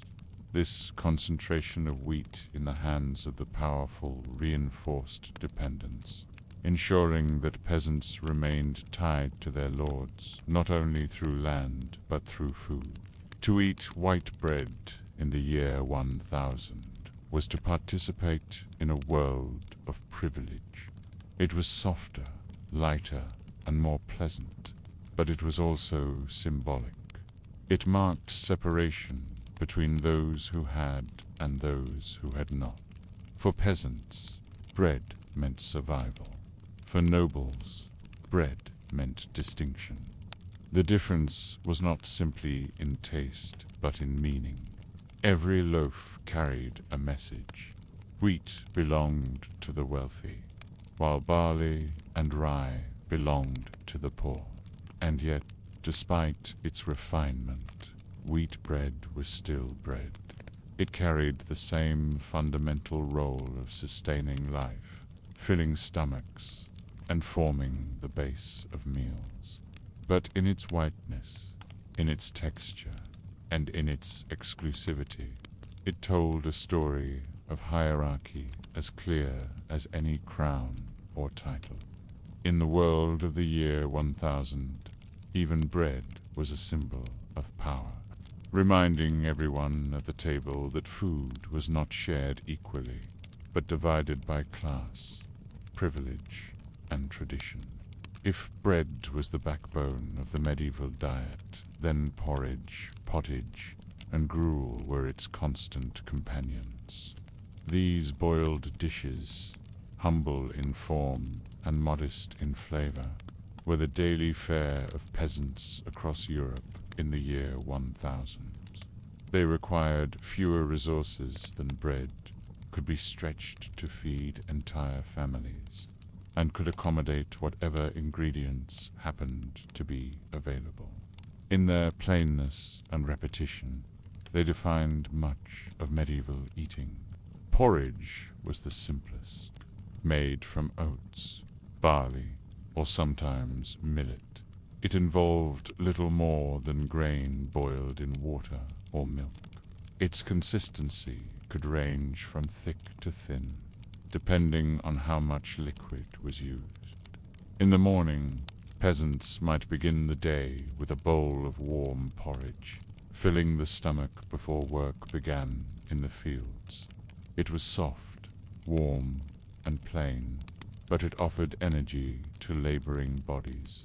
On days when milk was available, the flavor became richer, though such additions were occasional luxuries. Gruel was even thinner, a watery mixture of grain and liquid. It was often given to children, the sick, or the elderly, since it was easy to swallow and digest. Gruel provided little excitement, but it carried enough calories to sustain. In monasteries, gruel was sometimes served as part of fasting meals, reminding monks of humility and simplicity. For peasants, it was often a necessity when grain supplies were stretched thin. In its most basic form, gruel could be little more than ground grain boiled in water, with no seasoning at all. Pottage was the most flexible of the three. It began as a simple stew of grains, boiled slowly over the hearth. Into this base went whatever else could be found: cabbage, onions, peas, beans, herbs, or, on rare occasions, a piece of meat or fish. The result was a thick, hearty dish that varied from day to day, but remained familiar in its form. Pottage was the default dinner of peasants, simmering for hours while work continued, and eaten communally from shared bowls. Its flavor was plain but comforting, a daily rhythm that rarely changed. What made porridge, gruel, and pottage so central was their adaptability. In times of scarcity, they could be stretched with water, roots, or whatever scraps remained. In times of relative abundance, they could be enriched with milk, butter, or meat. The method of cooking was simple grains, boiled over a fire. The results were filling enough to sustain. Unlike bread, which required ovens and more labor, these boiled dishes could be made in any home with a pot and a hearth. The texture and taste of these foods were unremarkable, and that was part of their function. They were not meant to delight, but to provide. A thick pottage of barley and beans might not excite the palate, but it filled the stomach and carried energy into the next day's labor. Over time, the monotony became part of life itself. People did not expect variety, nor did they question repetitions. The same dishes, served day after day, defined the medieval experience of eating. Social distinctions were visible even here. Peasant pottage might consist only of grain, cabbage, and onions, while a noble's kitchen could add meat, spices, and honey. The basic form was shared, but the quality differed. In castles, cooks experimented with sauces, broths, and richer ingredients, creating versions of pottage that displayed wealth. For the poor, however, it remained simple, practical, and repetitive. These dishes also highlight the communal nature of medieval meals. A large pot of pottage simmered over the fire all day, providing food for everyone in the household. At mealtimes, family members gathered, dipping bread into the pot or scooping with spoons. Eating was not individual but shared. Food was distributed according to role and need, but the act of eating together reinforced bonds of family and community. The pot itself became a symbol of survival, always present, always simmering, always sustaining. The symbolism of humility attached to these foods also mattered. In monasteries, pottage and gruel reflected discipline and modesty, reminding monks that food was a gift, not a luxury. For peasants, the symbolism was less explicit, but no less real. These foods represented endurance, patience, and the ability to survive despite scarcity. In both cases, the plainness of the dish carried meaning beyond nourishment. To imagine medieval porridge, pottage, and gruel is to imagine a world of repetition. There was little seasoning, little sweetness, and little surprise.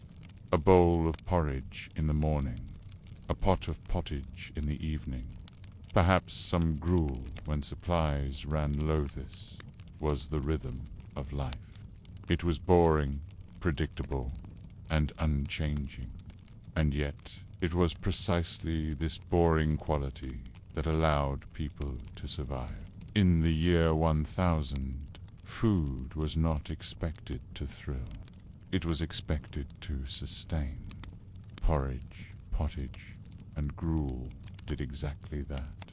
They were plain, practical, and endlessly repeated. They filled stomachs, quieted hunger, and carried people through the long cycles of work and rest. In their monotony, they became the very essence of medieval eating, a reminder that survival often rests not on excitement, but on the steady comfort of the familiar. In the year 1000, vegetables were not considered luxuries or delicacies. They were ordinary, practical, and essential, forming the quiet backdrop of daily meals, while bread and grains provided the foundation of calories. Vegetables filled the pots that simmered over hearths, adding substance, texture, and small variations of flavor. Unlike meat, which was scarce, or honey, which was rare, Vegetables were accessible to most households. They were grown in small plots near peasant homes, in monastery gardens, and within the estates of nobles. Their role was not to impress, but to sustain. The most common vegetable was cabbage, hardy, reliable, and able to grow in varied climates. Cabbage appeared in countless meals. It could be eaten fresh in the summer or stored in cellars for the colder months. Boiled cabbage was a staple in pottage, providing bulk and a faintly bitter taste. Onions followed closely. They were versatile, serving both as vegetables and as flavoring agents. An onion could be boiled, roasted, or chopped into a pot, providing sharpness and depth to otherwise plain dishes. Leeks, related to onions, were equally common, particularly in Northern Europe. Their milder flavor made them suitable for soups and stews. Beans and peas were central as well. They grew well in poor soils, replenished nitrogen in the earth, and provided valuable protein. Dried beans and peas were especially important, since they could be stored through the winter, offering nourishment when fresh produce was scarce. Lentils, while less common than peas and beans, also appeared in some regions. Together, these legumes formed the backbone of many stews and pottages, giving body and nutrition to meals that might otherwise have been little more than boiled grain. Turnips were another familiar presence, hardy and able to grow in cool conditions. Turnips offered both roots and greens. The roots could be boiled, mashed, or added to pottage, while the leaves provided additional sustenance. Carrots were grown as well, though they did not look like the bright orange carrots we know today. Medieval carrots were often white, purple, or yellow, reflecting older varieties. Their sweetness was milder, and they were cooked more often than eaten raw. Parsnips, similar in appearance, added variety when available. Other vegetables, while less central, appeared in gardens across Europe. Radishes, spinach, and beets grew in some regions, though their role was more limited. Herbs, technically not vegetables, were also part of the garden, adding small bursts of flavor to otherwise plain food.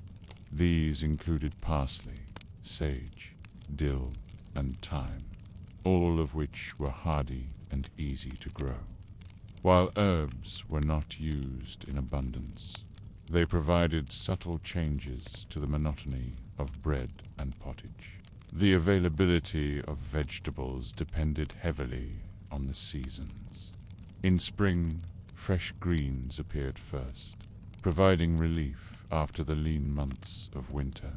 By summer, gardens produced a variety of beans, peas, and root vegetables. Autumn brought the harvest of root crops, which could be stored. Winter, however, was harsh. Fresh vegetables were rare, and meals depended on what had been preserved, dried, or stored in cellars. Cabbage, onions, and dried legumes carried families through the cold months. Scarcity in late winter and early spring. The so-called hunger gap reminded everyone of the fragile balance between survival and shortage. The methods of cooking were simple. Vegetables were usually boiled. Roasting was less common for peasants, though it appeared on noble tables. Frying was rare, since cooking fats were limited and precious. Boiling a large pot of grain and vegetables together was the most efficient way to prepare food for an entire household. The result was pottage thick, plain, and filling. Flavor came from onions, herbs, or the occasional addition of meat, but the vegetables themselves carried the weight of the meal. Nobles ate vegetables too, though their tables emphasized meat and bread. Vegetables in noble households were often prepared with more care, accompanied by sauces or combined with richer ingredients. Still, they were never the stars of the feast. To present cabbage or beans as a main dish would have seemed unworthy of noble status. Instead, vegetables filled supporting roles, rounding out meals dominated by roasted meat, fine bread, and imported wine. This difference highlighted once again the divide between classes. What peasants depended on daily, nobles treated as secondary. Vegetables also reflected knowledge and tradition. Generations of peasants knew how to plant, harvest, and preserve them, passing down methods through families and communities. Monasteries, with their written records, preserved more systematic knowledge, maintaining gardens that supplied both food and medicinal herbs. These gardens were carefully planned, balancing practical needs with symbolic meaning. In both villages and cloisters, vegetables were a link between human labor and the cycles of nature. To imagine food in the year 1000 without vegetables is impossible. They were not exciting, but they were essential. Every garden plot, every simmering pot, every shared meal carried their presence. Cabbage, onions, leeks, peas, beans, and turnips formed the steady chorus of daily life, repeated endlessly, season after season. They offered no luxury, but they provided survival. And in their monotony, they shaped the very rhythm of eating in a world where survival depended not on choice, but on necessity. In the year 1000, the experience of flavor was far removed from what modern palates expect. Meals were not rich with salt, sugar, or exotic spices. Instead, flavor came sparingly from local herbs and plants grown in gardens, hedgerows, or gathered from the wild. These seasonings were subtle, sometimes barely noticeable, but they mattered in a diet otherwise dominated by grains and boiled vegetables. Herbs softened monotony, gave identity to dishes, and reflected the boundaries of a world where access to exotic flavorings was almost non-existent. The most common herbs were those that grew easily in northern and central Europe. Parsley was a frequent presence, valued not only for its taste, but also for its supposed medicinal properties. It was added to pottage or used to garnish meats in wealthier households. Sage carried a strong, earthy flavor and was often paired with fatty meats, where its bitterness balanced heaviness. Dill, with its light and aromatic quality, appeared in stews and sometimes in pickling brines. Thyme was also known, used sparingly in soups or sauces. These herbs were hardy, could be dried for winter, and were familiar to nearly every household with access to a garden plot. Garlic and onions stood between herbs and vegetables, straddling both categories.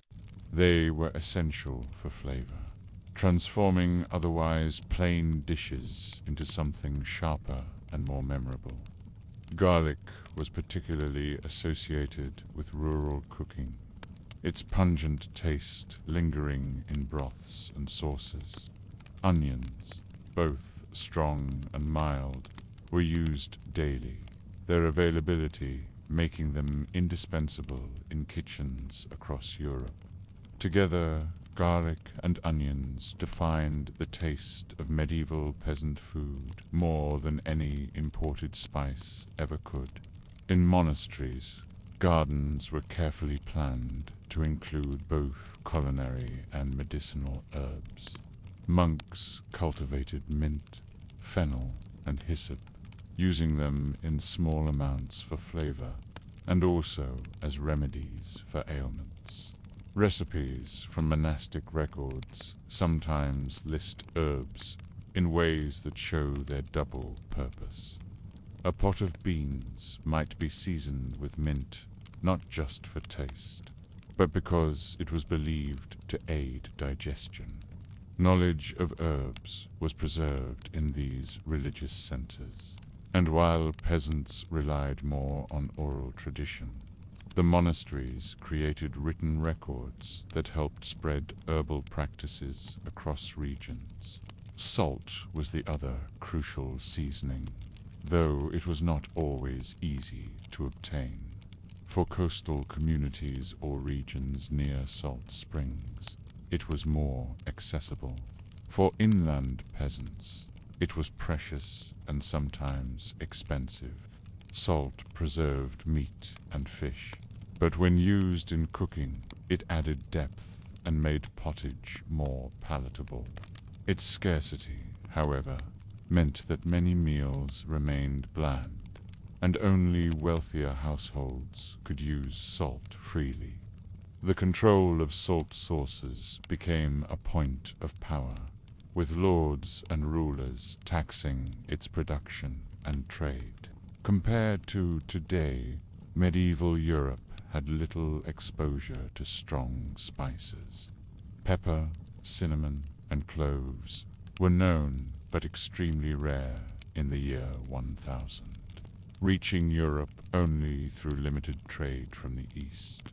These spices were prohibitively expensive, appearing only in the kitchens of kings, bishops, or the wealthiest nobles. Their presence in a dish was a display of wealth as much as taste. For the vast majority, flavor came only from local herbs, onions, garlic, and the occasional pinch of salt. Flavoring also came from methods of cooking. Smoking meat imparted a distinct taste, while fermentation gave temps to dairy and grain products. Vinegar produced from wine or ale was used in sauces to sharpen flavors. Mustard seeds, when available, were crushed into simple pastes, offering a pungent seasoning that accompanied meats. Honey provided sweetness when it could be spared, but it was more often reserved for drinks like mead. Despite their limited range, seasonings carried meaning. Herbs were tied to health, believed to balance humors and protect against illness. Salt symbolized purity and preservation. Garlic was both nourishment and medicine, valued for its strength. Even the act of flavoring food carried symbolic weight, reminding people that meals were not only physical sustenance, but part of a larger balance of body, spirit, and community. For peasants, seasonings were used sparingly. A pot of pottage might contain cabbage, beans, and barley, but a handful of parsley or a clove of garlic could transform it from monotonous to nourishing in both body and spirit. For nobles, herbs and seasonings were more plentiful, incorporated into sauces and dishes that aimed not only to feed but also to impress. Yet even at the highest tables, the range of flavor was narrow by modern standards. To imagine herbs and seasonings in the year 1000 is to imagine restraint. Meals were not saturated with strong spices, sugars, or salts.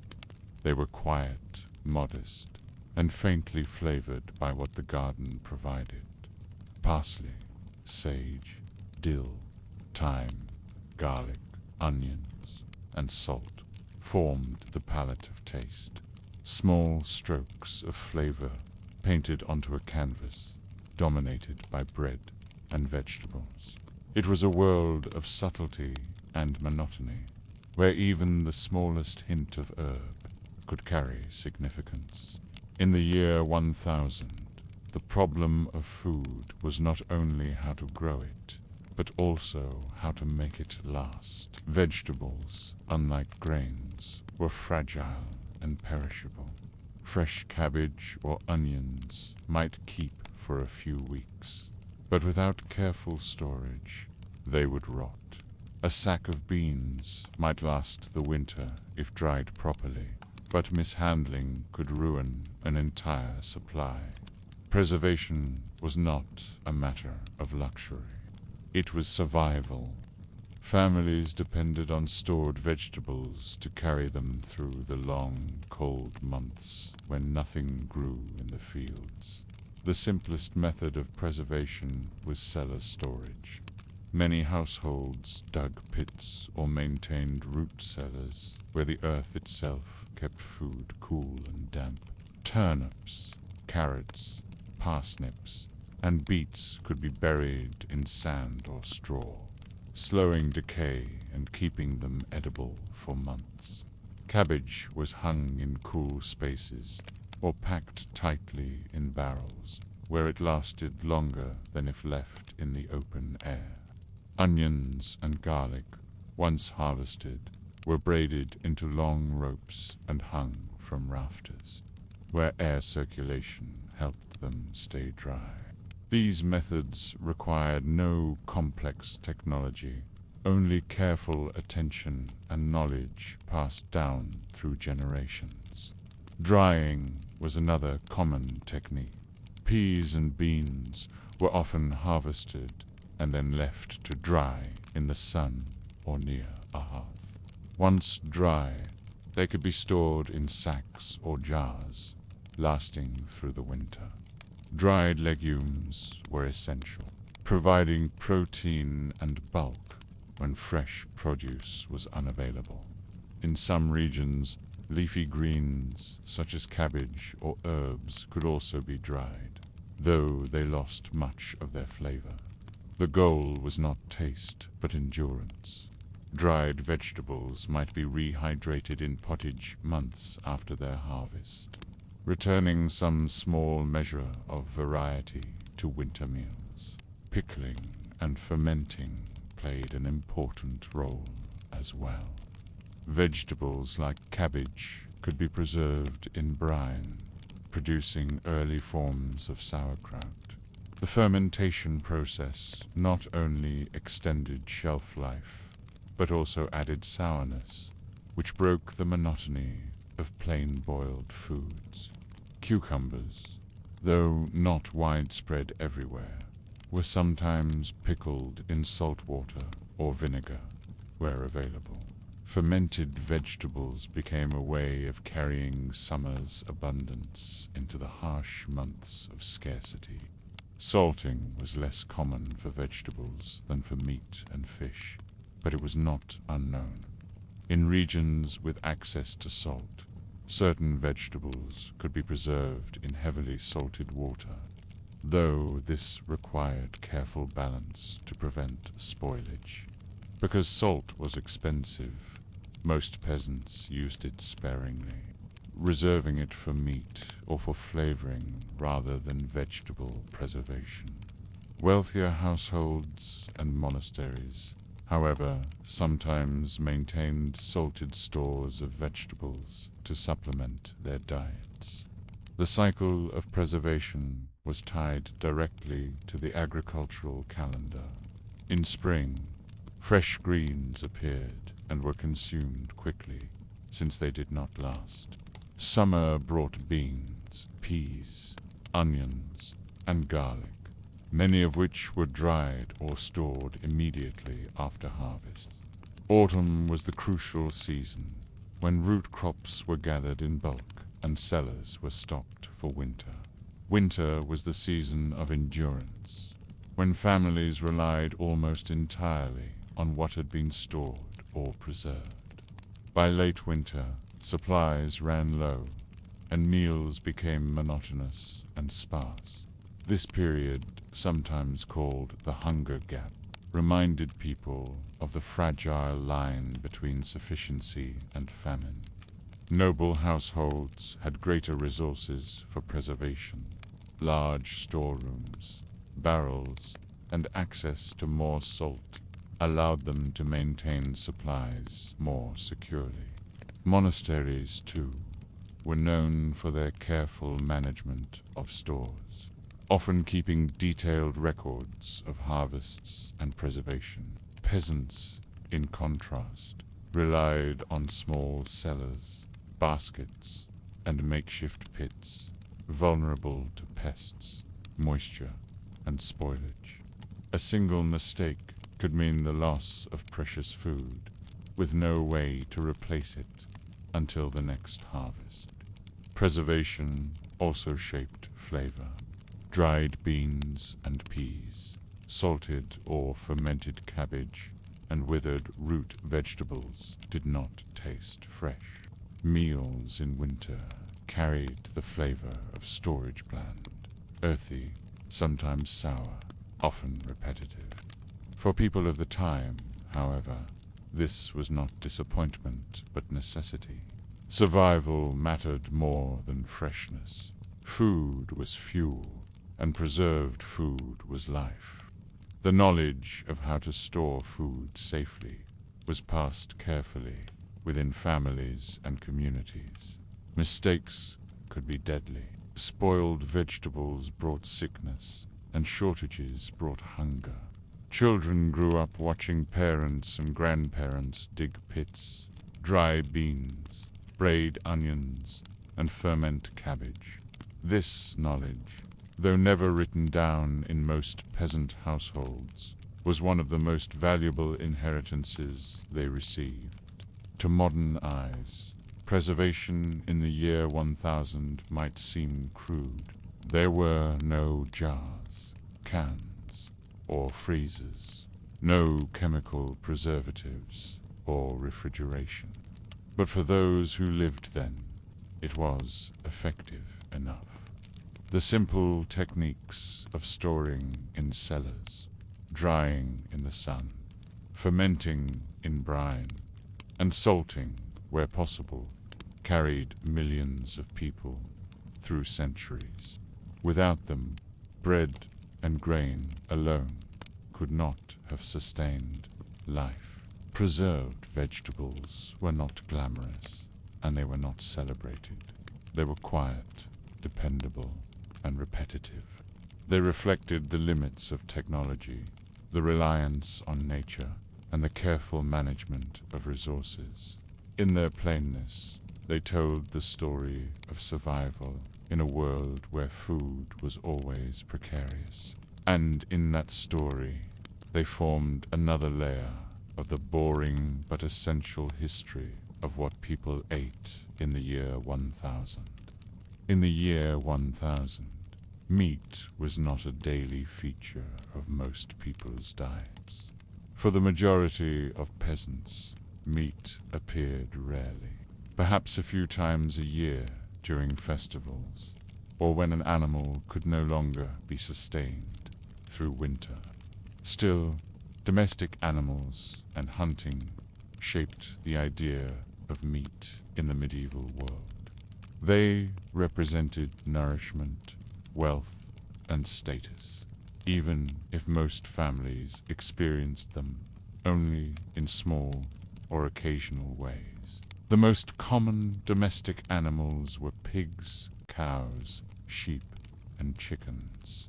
Pigs were particularly valuable because they could forage in forests, eating acorns, roots, and scraps with little cost to their owners. A pig could be fattened throughout the year and then slaughtered in autumn, providing a family with salted pork, bacon, and fat for cooking. Because pigs required little supervision, they became the staple meat animal for peasants. Though the actual slaughter of one pig might have to sustain a household for months, cows served a more complex purpose. They provided milk, which was often more valuable than meat. Milk could be transformed into butter and cheese, which lasted far longer than fresh milk itself. Still, older or weaker cows were eventually slaughtered for beef. Beef was less common than pork, in part because raising cows required more resources, but it was nonetheless present, particularly in noble households.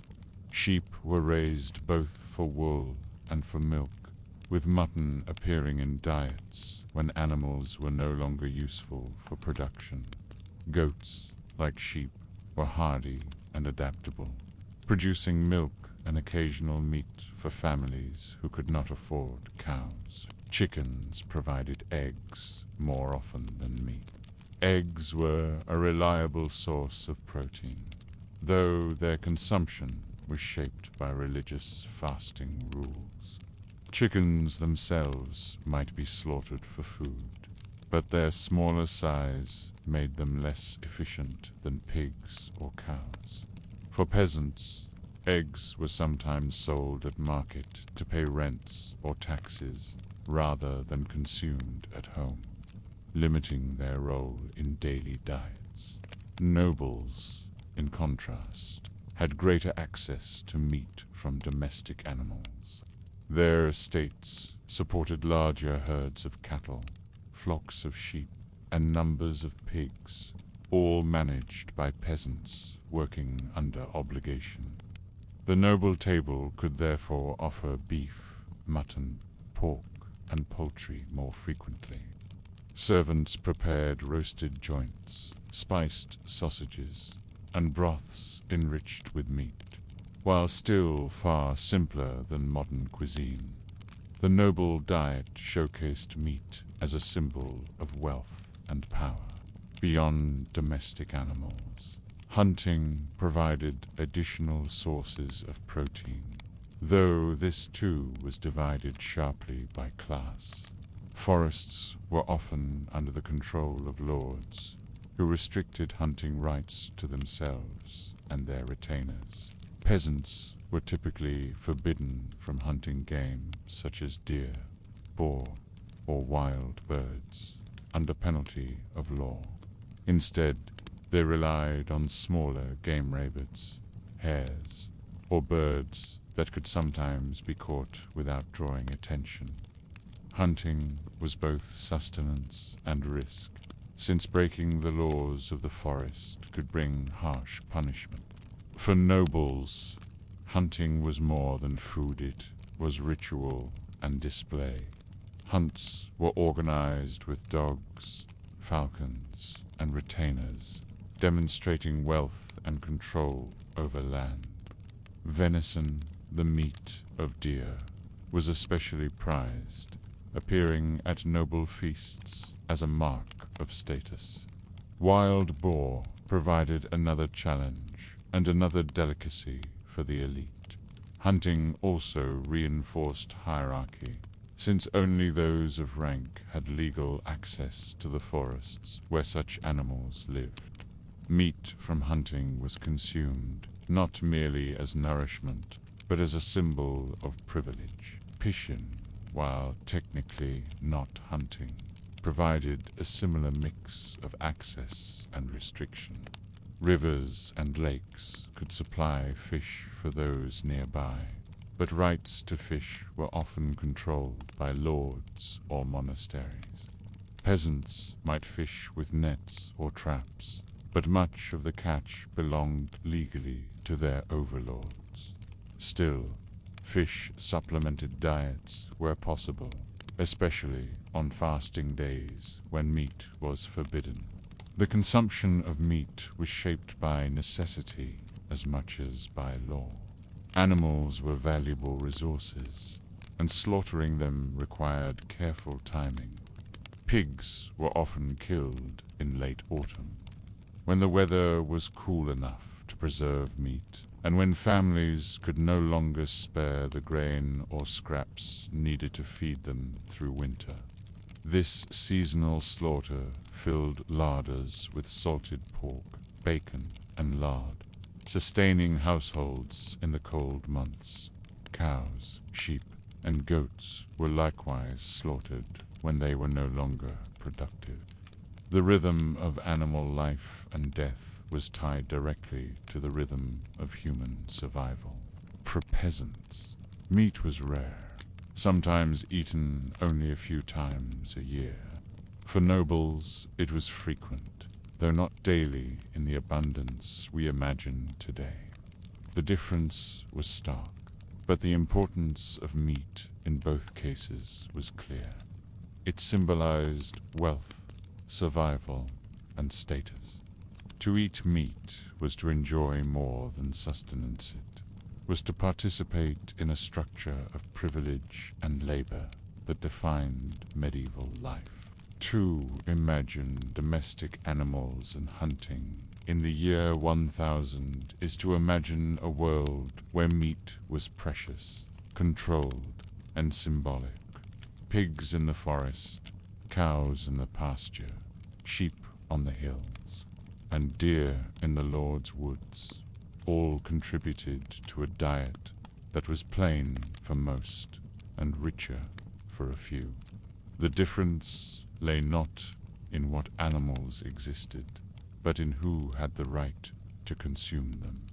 In that distinction, food once again reflected the broader structure of medieval society: survival for many, privilege for few, and a diet shaped as much by law and hierarchy as by the land itself. In the year 1000, the slaughter of an animal was not an everyday event.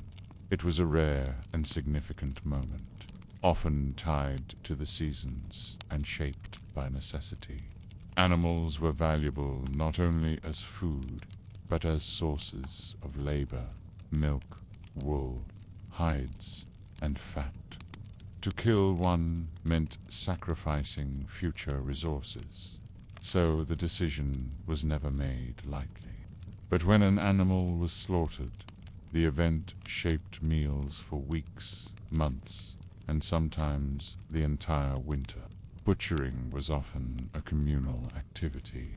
In peasant villages, the slaughter of a pig in late autumn brought neighbors together, each lending a hand. The work was difficult and required many steps. First, the animal was killed, often by cutting its throat to drain the blood. This blood, precious and nourishing, was collected to make blood pudding or sausage. Nothing went to waste. The carcass was then skinned or scalded, depending on the animal, and divided carefully. Meat was salted, fat rendered, bones saved for broths, and hides preserved for clothing or tools. Every part of the animal had a use. To waste any of it was unthinkable. For peasants, butchering was tied to preservation. Fresh meat spoiled quickly, especially in warmer months, so most of the animal had to be treated immediately. Salting was the most common method, packing cuts of meat in layers of salt to draw out moisture. This allowed pork or beef to last through the winter, though the taste was often harsh and salty. Smoking was another technique, hanging meat in a smokehouse for days until it absorbed flavor and dried. The result was tougher but resistant to spoilage. These preserved meats sustained families when fresh food was scarce. Cooking methods reflected these realities.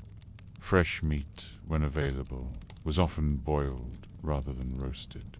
Boiling in a pot of water or broth not only cooked the meat, but also created a soup or stew, stretching its value further. The broth could be thickened with grains or vegetables, feeding more mouths. Roasting required more fuel and was often reserved for special occasions or noble households with abundant resources.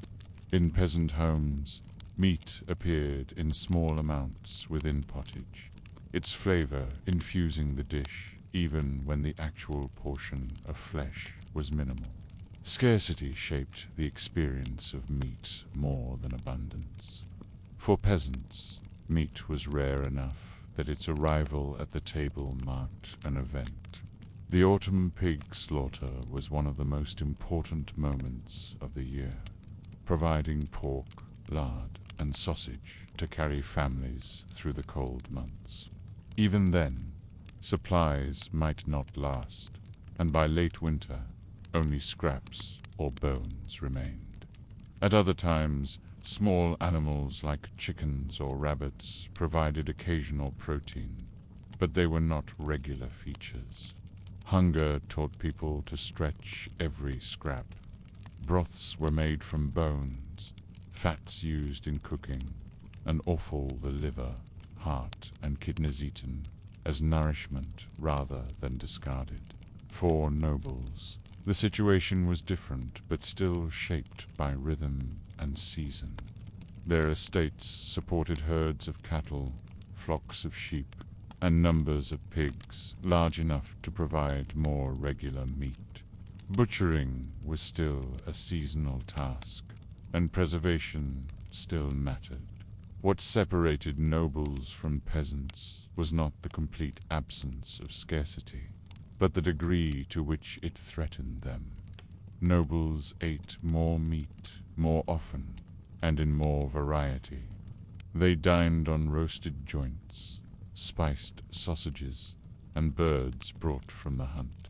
Yet even their supplies could dwindle in poor years, when war or weather disrupted herds and harvests. Scarcity also meant that status was displayed through cooking. Roasting a whole animal required fuel, equipment, and servants. It was a demonstration of power as much as a way of eating.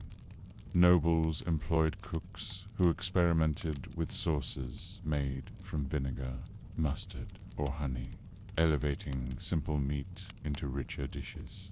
Peasants, by contrast, boiled meat into soups, stews, or pottages, where small scraps flavored large quantities of grain and vegetables.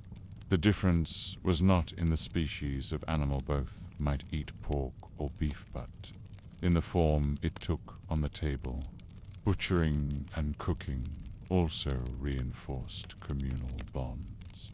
When a pig was slaughtered in a village, neighbors sometimes received portions, ensuring that nothing spoiled. Festivals and feasts often centered on shared meat, with roasting and distribution part of the celebration. Scarcity made meat valuable, and sharing it reinforced ties of kinship and obligation. For nobles, feasts were staged to display generosity, as roasted venison or boar was served to retainers and guests. In both village and hall, the act of dividing meat carried social meaning beyond nutrition. The memory of scarcity shaped how people viewed meat. For peasants, it was a rare luxury, remembered long after it was eaten. For nobles, it was a marker of power, consumed more often but still tied to cycles of abundance and want. In neither case was meat taken for granted. Its presence was always significant, and its absence always noted. To imagine butchering, cooking, and scarcity in the year 1000 is to imagine a world where every piece of meat mattered. The slaughter of a pig marked the turning of seasons. The boiling of bones stretched nourishment from scraps. The smoking of pork or beef carried families through the winter. Scarcity shaped every choice, reminding people that food was fragile and survival uncertain. In this rhythm of preservation, cooking, and endurance, meat was never ordinary.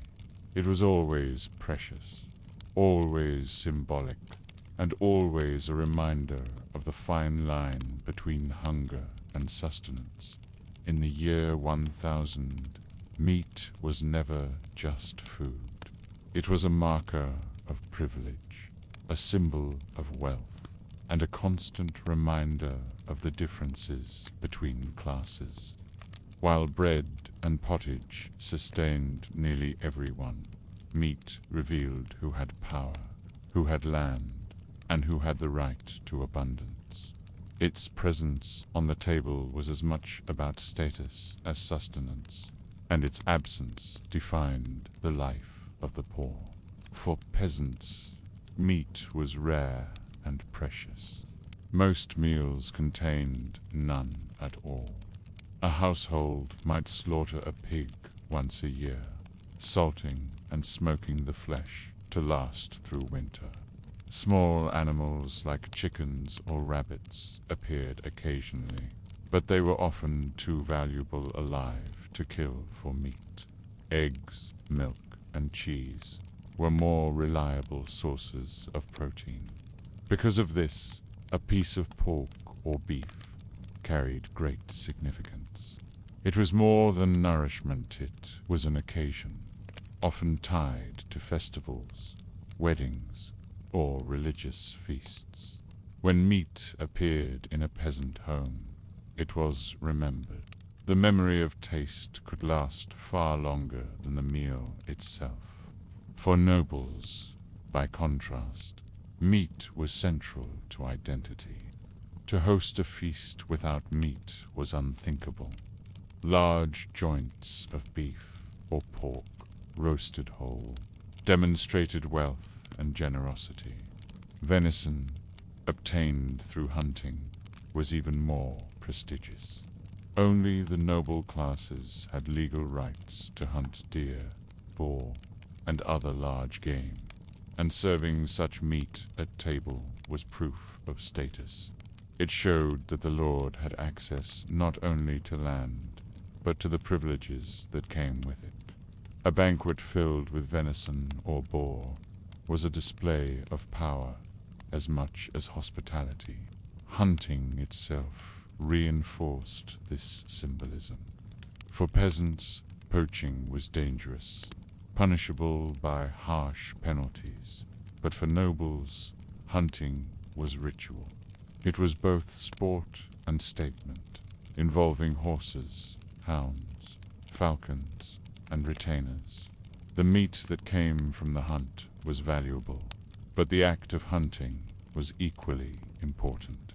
It reinforced hierarchy, showing that nobles alone had access to the forests and the game within them. Meat from the hunt was thus more than food. It was a visible sign of social order. Religion also shaped the symbolism of meat.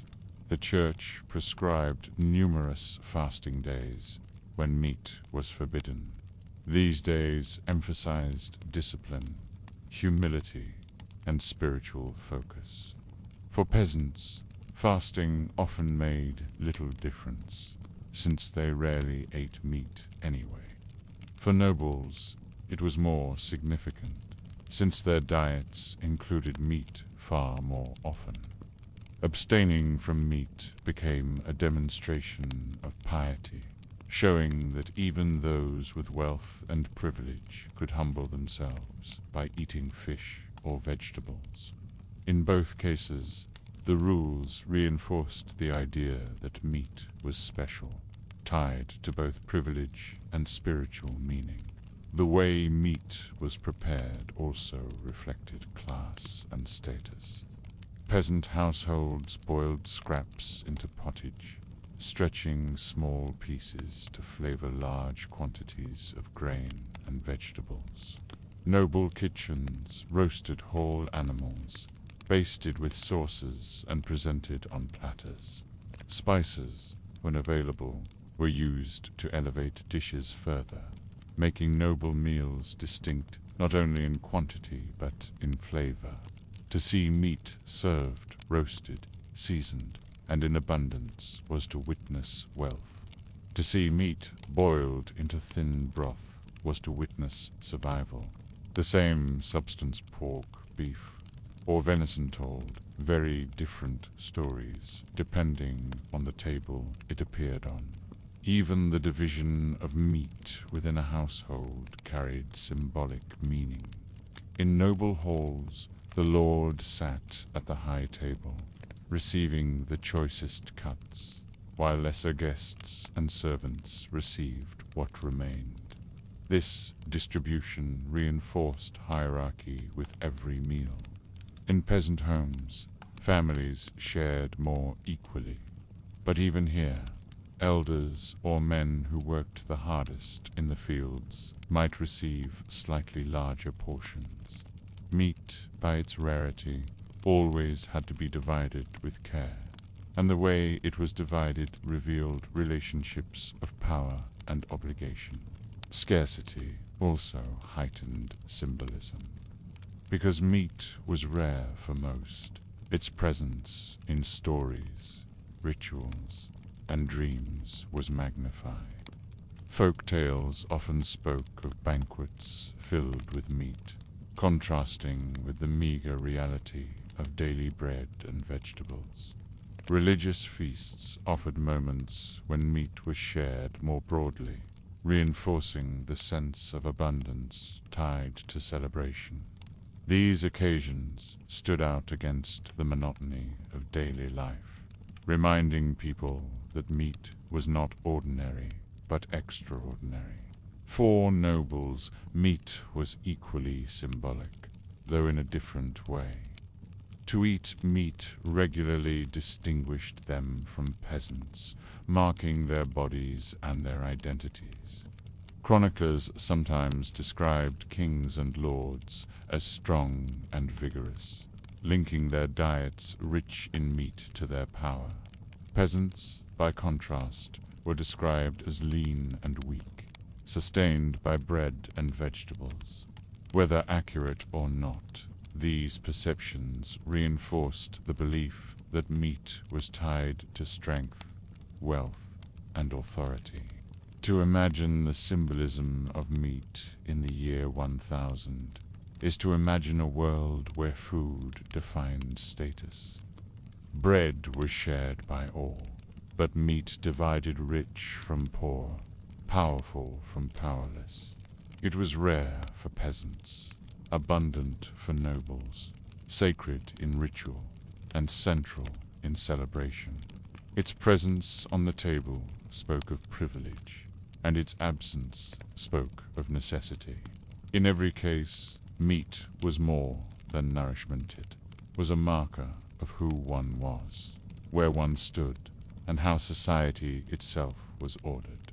In the year 1000, food was not only governed by land, labor, and class. It was also shaped profoundly by religion. Christianity structured the calendar of daily life, and within that structure, rules about fasting created regular, predictable patterns of eating. For ordinary people, these rules were not optional. They were a collective discipline, enforced by the church and woven into the rhythm of society. To understand food in the medieval world, one must understand fasting. The church prescribed numerous days throughout the year when the consumption of meat was forbidden.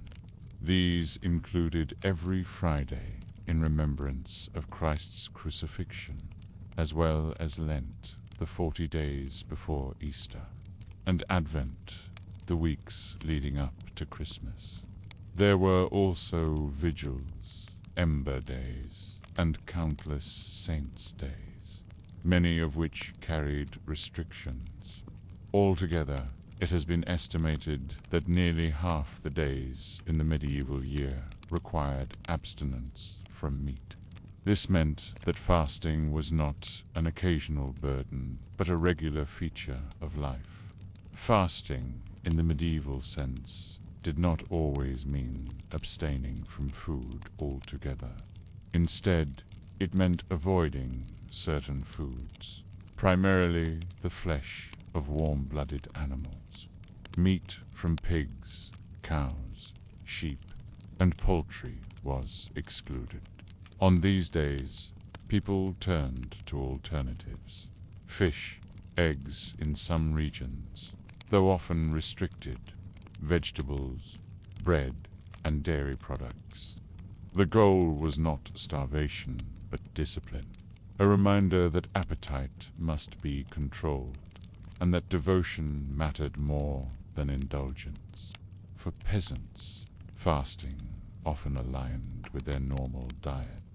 Since meat was scarce to begin with, abstaining from it did not dramatically change their meals. A peasant might eat bread, pottage, and vegetables most days, whether fasting was required or not. Still, the rules shaped collective identity. On Fridays, for example, everyone in the community, rich and poor alike, refrained from meat. This shared abstinence reinforced the feeling of belonging to the same faith. For nobles, the rules carried greater weight. Since their tables were usually rich with meat, fasting required real adjustment. On fasting days, noble kitchens turned to fish, cheese, eggs, and elaborate vegetable dishes. The wealthy might serve fine fish stews, spiced sauces, or almond milk as substitutes for dairy. The ability to follow fasting rules while still eating well became another display of privilege. Since nobles could afford to purchase preserved fish from distant coasts or to import foods that softened the restrictions. Thus, even in abstinence, hierarchy was visible. The church's fasting rules also shaped the economy. Demand for fish rose dramatically because of them. Inland villages relied on salted, dried, or smoked fish transported from coasts and rivers. Herring, cod, and eels became staples of the fasting diet, traded across wide regions. Monasteries in particular developed large fish ponds to supply themselves and their communities with reliable stocks. These ponds were carefully managed, producing carp and other freshwater fish to ensure that fasting rules could be observed. In this way, fasting was not only a spiritual discipline, but an economic driver, connecting villages, monasteries, and markets through the movement of fish. The symbolism of fasting went beyond food. To abstain from meat was to practice humility, to control desire, and to imitate Christ's sacrifice. Meals on fasting days were plainer, slower, and more restrained. Even nobles, despite their resources, were reminded that luxury had limits. For peasants, fasting reinforced the idea that their simple diets had spiritual value.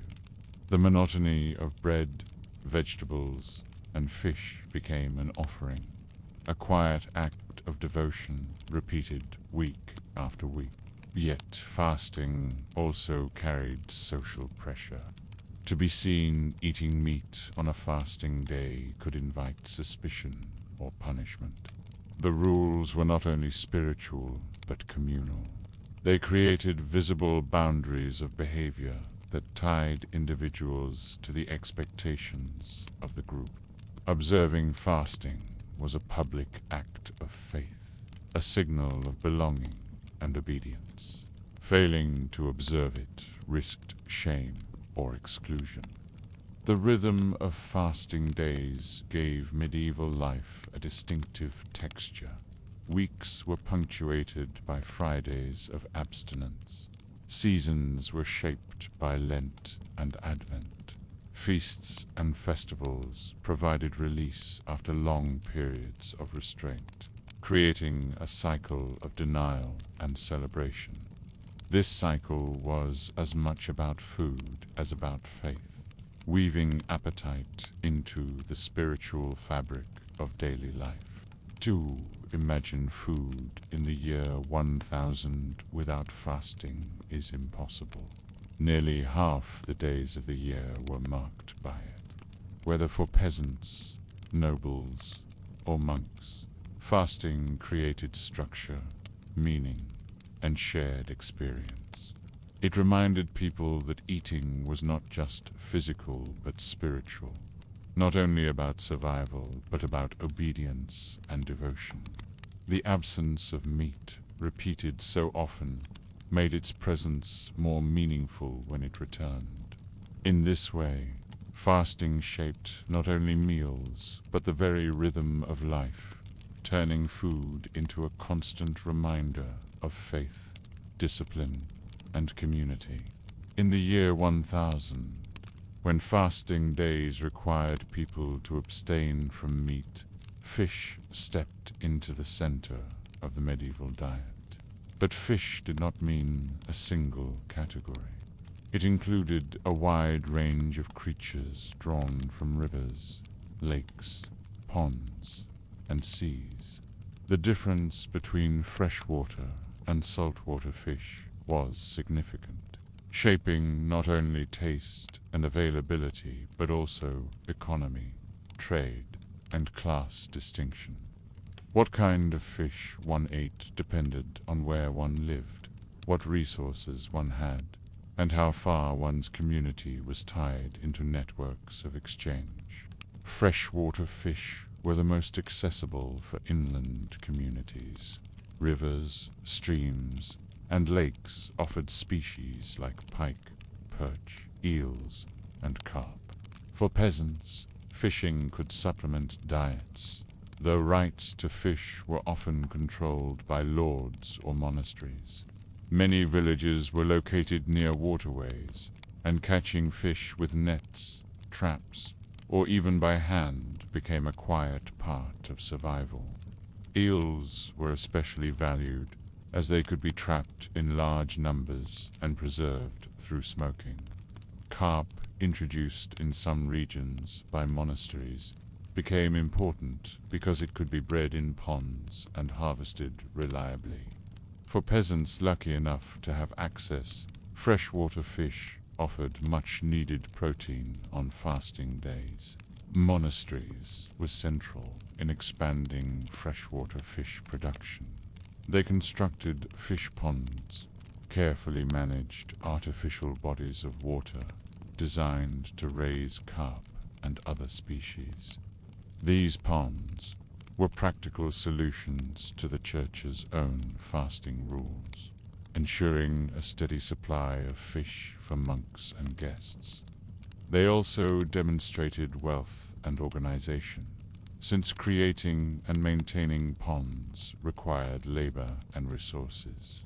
Over time, these monastic fish ponds spread across Europe, leaving a mark on both diet and landscape. Plot fish had a broader reach, carried inland through trade. Herring was the most important, caught in large numbers in the North Sea and the Baltic. Herring could be salted or smoked, making it durable for long transport. Cod, fished in northern waters, was another staple, dried into hard slabs that could last months or even years. Salted herring and dried cod became standard foods for fasting days across much of Europe, appearing in villages hundreds of miles from the sea. These fish were plain and often tough, but they met the requirements of fasting and filled stomachs when fresh food was unavailable. The trade in saltwater fish created early commercial networks. Coastal towns depended on fishermen, merchants, and salt producers to prepare and ship fish inland. Salt itself was expensive but essential, as it preserved fish for long journeys. Monasteries and noble households with wealth could afford regular shipments, while peasants sometimes received smaller portions through local markets. In this way, saltwater fish became not just food but an economic link, connecting distant regions in a system of exchange that foreshadowed later trade expansion.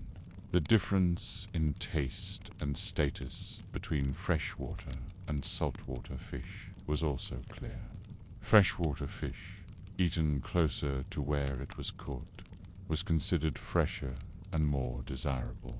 It was more likely to appear on noble tables, especially if raised in private ponds or caught from rivers on a lord's estate. Saltwater fish, by contrast, was often dried, salted, or smoked, giving it a harsh, briny flavor. It filled bellies but carried less prestige. For peasants, it was often the only fish available, especially on fasting days. For nobles, saltwater fish might still be consumed, but it was usually accompanied by sauces or spices to disguise its strong taste. Cooking methods for fish varied. Freshwater fish might be boiled in broths, roasted over open flames, or fried in fat when available. Salted fish, once rehydrated, was usually boiled to soften it, often mixed with vegetables or grains to dilute its intense flavor. Wealthier kitchens might prepare fish with vinegar-based sauces or herbs to add variety. In all cases, fish remained simpler and plainer than meat, its role defined more by necessity and ritual than by indulgence. Symbolism further deepened the divide.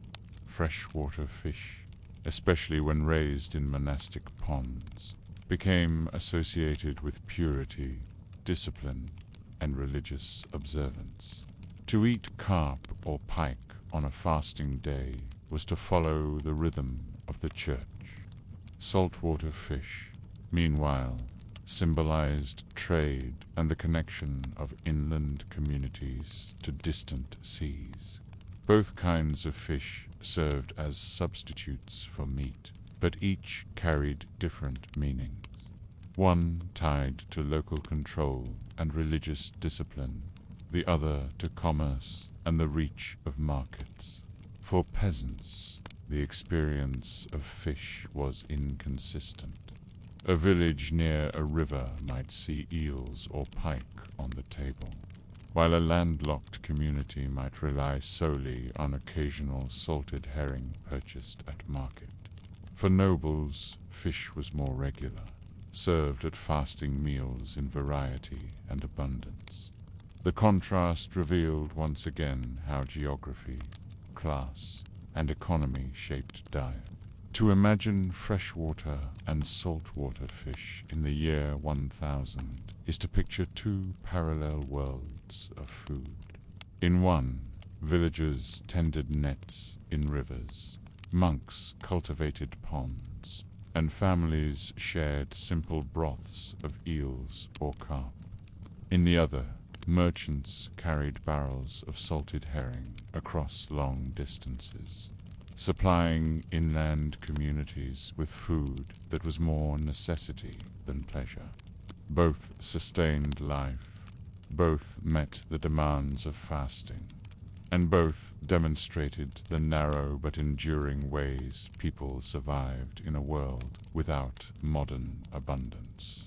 In the year 1000, the value of fish was not only in its taste or nourishment, but in its ability to be preserved and transported. Without preservation, fish spoiled quickly, especially in warmer months or inland regions far from rivers and seas. Preservation transformed fish from a local product into a commodity, allowing it to travel across Europe and become a central feature of fasting diets.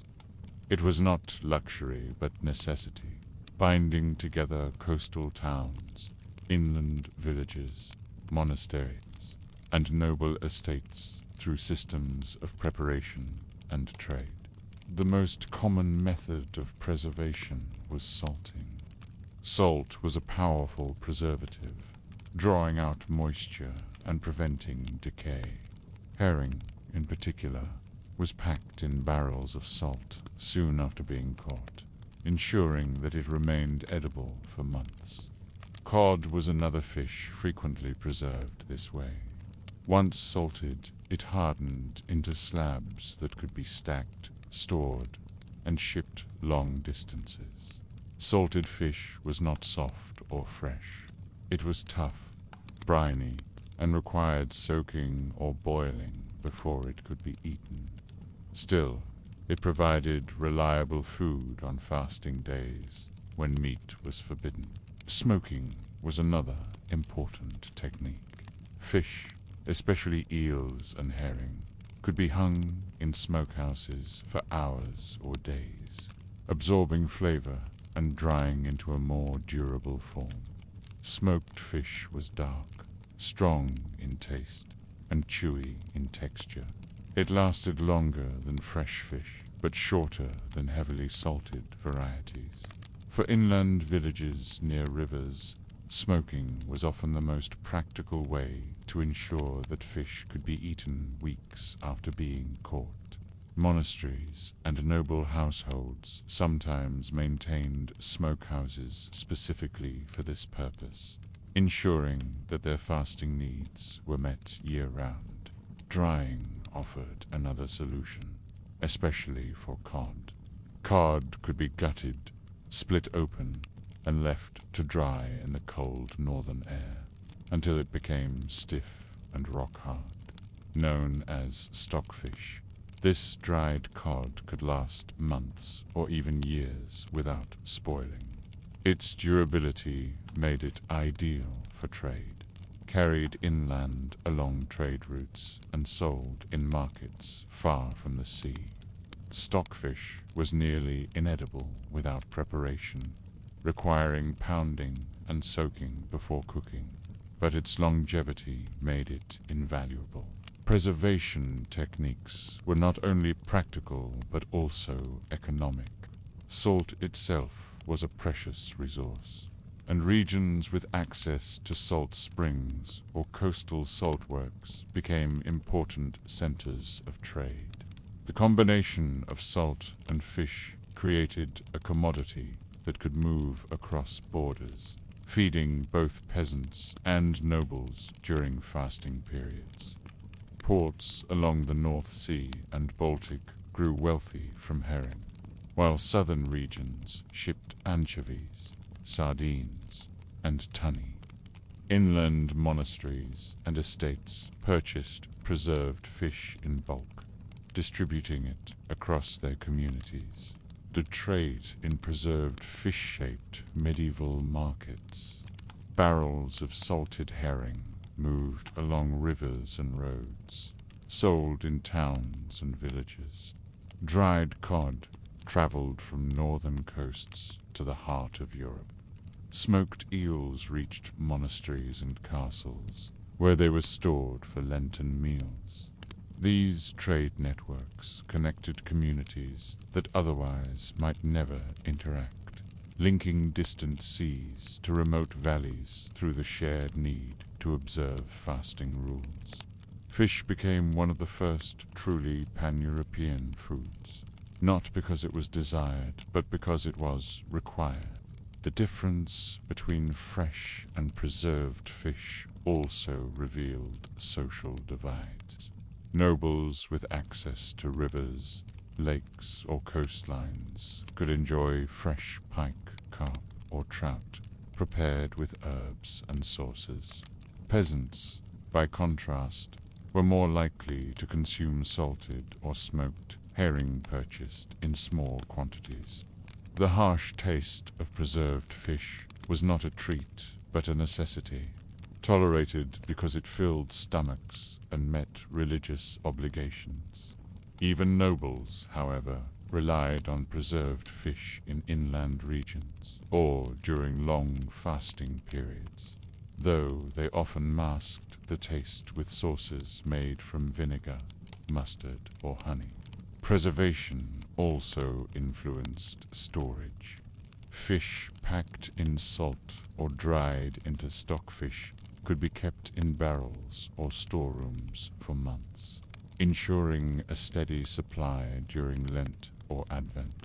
Monasteries in particular maintained large stocks, sometimes trading surplus to nearby villages. For peasants, purchasing preserved fish at market was a financial burden, but it was often unavoidable during fasting seasons. The Church's rules made fish a necessity, and preservation made it possible. Symbolically, preserved fish carried meanings beyond the table. Its durability represented endurance, its plainness reflected humility, and its presence on fasting days reinforced the spiritual discipline of abstinence. Eating salted herring or dried cod was not meant to delight, but to remind. It reminded people of faith, of obligation, and of the larger rhythms of life shaped by the Church. In this way, preserved fish was not just food, but part of the moral and spiritual fabric of society. To imagine the preservation of fish in the year 1000 is to imagine barrels filled with salted herrings, smokehouses dark with drying eels, and stiff slabs of cod stacked for transport. It is to picture markets where peasants purchased small portions, monasteries where stocks were carefully managed, and noble kitchens where sauces masked the salt. It is to see the connection between seas, rivers, and distant villages tied together by the shared need to eat fish on fasting days. Preservation turned fish from a fragile catch into a durable necessity, shaping not only diets but trade, economy, and culture across medieval Europe. In the year 1000, dairy products were a quiet but important part of the medieval diet. They did not dominate the table in the same way as bread or grains, but they provided nourishment, variety, and sustenance in forms that lasted longer than fresh milk itself. Milk, in its raw state, spoiled quickly. Without refrigeration, it could sour in just a day or two, especially during warmer months. Because of this fragility, fresh milk was rarely consumed in large amounts, and when it was usually taken straight from the animal, warm and unprocessed. More often, however, milk was transformed into butter, cheese, or other preserved forms, which could be stored and consumed over longer periods. Cows, goats, and sheep were the primary sources of milk. Cows were most desirable because of the larger quantities they produced, but not every family could afford to keep one. Goats, smaller and more adaptable, provided milk that was easier to obtain for peasants with limited resources. Sheep, valued primarily for their wool, also provided milk that could be turned into cheese.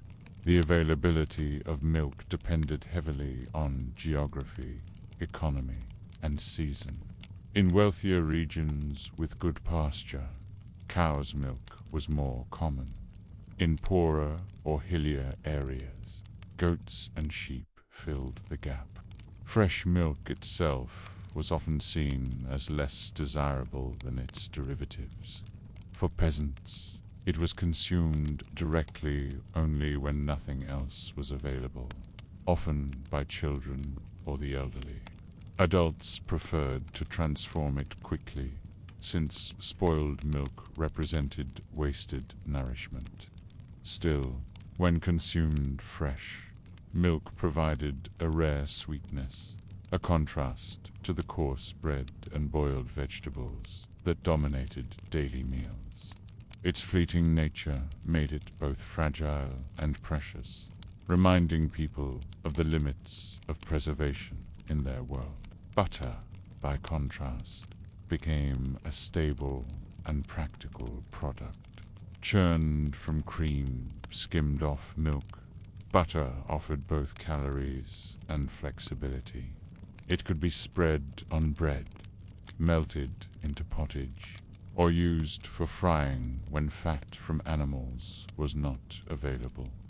In northern Europe, where cows were more common and climates cooler, butter became a regular feature of the diet. It kept longer than fresh milk, especially when salted, and could be stored in earthenware pots or wooden tubs. For peasants, butter was often reserved for special occasions or for sale at markets, since it had value as a tradable product. For nobles, it appeared more frequently, served alongside bread, or incorporated into cooking. The process of making butter was laborious but familiar. Milk was left to sit so that cream rose to the top. The cream was collected and churned, either by hand or in simple wooden churns.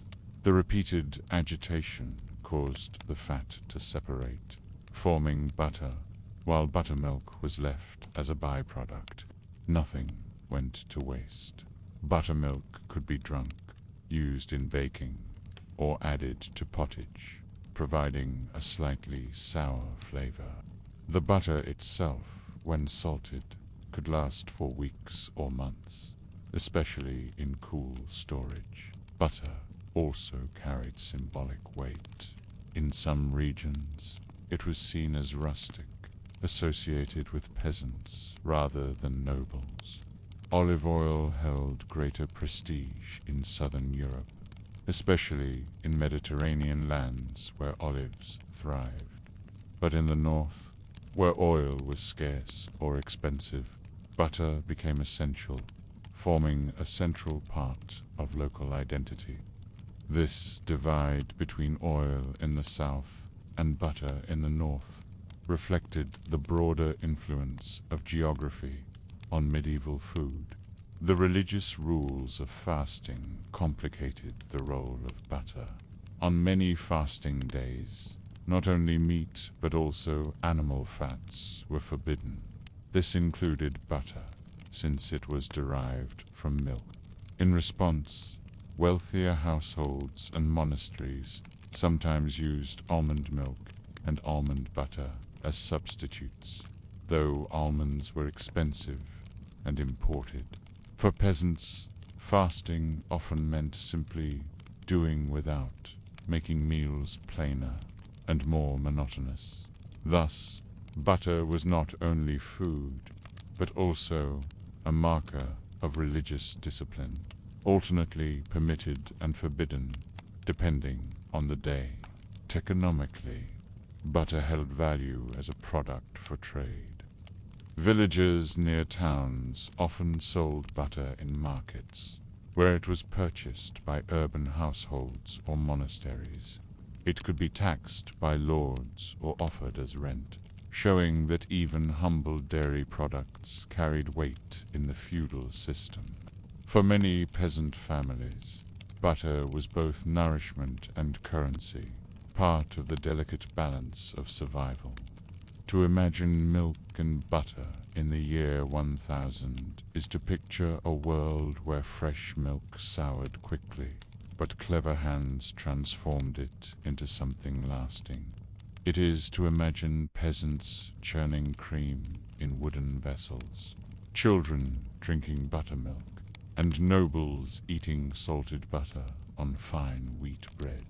It is to see the north of Europe shaped by dairy, while the south turned to olive oil, creating a culinary divide that lasted centuries. Milk was fleeting, butter enduring, but both played quiet, essential roles in sustaining life. They were not glamorous, but they were steady, forming yet another layer of the boring but vital history of food in the medieval world. In the year 1000, cheese was one of the most important ways to preserve milk. Where fresh milk spoiled within days, cheese could last weeks, months, or even longer, depending on how it was made. This durability turned a fragile product into a reliable food that could sustain people through lean times. Cheese was not simply a luxury. It was a staple, eaten by peasants, monks, and nobles alike. Though the types and qualities varied depending on resources and region, the process of making cheese was straightforward, though it required care and knowledge. Fresh milk from cows, goats, or sheep was curdled using rennet, an enzyme taken from the stomachs of young animals, or through natural souring. The curds were pressed to separate them from the whey, then shaped into rounds or blocks. Soft cheeses could be eaten almost immediately, while harder cheeses were aged for months. The aging process improved durability, making cheese one of the few dairy products that could be traded, taxed, or stored for long periods. For peasants, cheese was often simple and rustic. Goat and sheep's milk cheeses were common in areas where those animals thrived, while cow's milk cheeses appeared where pastures supported cattle. These cheeses were usually small, soft, and tangy, consumed quickly before they spoiled. They were eaten with bread, added to pottage, or carried to the fields as portable nourishment. Even a small piece of cheese could transform a meal of coarse bread into something more sustaining. Cheese, for peasants, was practical food, born of necessity and survival. Nobles and monasteries, by contrast, had access to larger and more carefully aged cheeses. Monasteries in particular became centers of cheese production, recording methods and refining techniques. They produced cheeses not only for their own consumption, but also for trade. Some monasteries specialized in harder cheeses that could be stored through the winter or shipped across long distances. Nobles prized these aged cheeses, which added variety and richness to their diets. At feasts, cheese might appear alongside meat and bread, symbolizing abundance and refinement. The types of cheese varied widely by region. In Northern Europe, cow's milk cheeses dominated, often firm and mild. In hillier regions, goat's milk provided sharper, tangier varieties. Sheep's milk cheeses were valued for their richness, though they were less common outside of pastoral areas. The diversity of cheese was not the result of intentional variety, but of geography. People made cheese from whatever milk was available, using methods passed down through families or preserved in monastic records. Storage was critical to cheese's importance. Fresh cheeses had to be eaten quickly, but aged cheeses could last months. They were stored in cool cellars, caves, or special storerooms where temperature and moisture were relatively stable. Cheese rounds were sometimes coated in wax, ash, or salt to protect them from mold and pests. The ability to store cheese meant that milk from spring and summer could be transformed into food for winter. This was especially important in areas where other sources of protein were limited. Cheese also functioned as a form of currency. Peasants sometimes paid rent to their lords in cheese, alongside eggs, chickens, or grains. Monasteries collected cheese as tithe and redistributed it within their communities. Markets sold cheese to townsfolk, making it one of the few dairy products widely available beyond the village. Its portability and durability gave it economic as well as nutritional value. Symbolically, cheese carried less prestige than meat or fine bread, but it was nonetheless significant. It represented resourcefulness, the ability to turn perishable milk into lasting sustenance. It also reflected humility, appearing in monasteries as part of plain meals consumed in silence. Yet even nobles enjoyed cheese, showing that it was one of the few foods that crossed class boundaries, eaten by rich and poor alike, though in different forms and qualities. The taste of medieval cheese was often strong, sour, or tangy compared to modern varieties. Without pasteurization, refrigeration, or modern molds, flavors varied widely. Some cheeses were crumbly and sharp, others soft and mild, depending on the milk, the method, and the conditions of storage. For people of the year 1000, these flavors were normal, part of the familiar rhythm of life. Cheese was not exotic or exciting. It was steady, filling, and reliable. To imagine cheese in the medieval world is to picture peasants carrying small wheels to the fields, monks tending storerooms filled with aging rounds, and nobles finishing a feast with slices of firm, carefully aged varieties. It is to see milk transformed into something durable, practical, and sustaining. Cheese was one of the quiet pillars of survival, unglamorous but essential. Another reminder that the story of medieval food was not about luxury, but about endurance, repetition, and the clever use of what the land provided. In the year 1000, dairy products filled an important, though varied, role in the diets of both monasteries and noble households.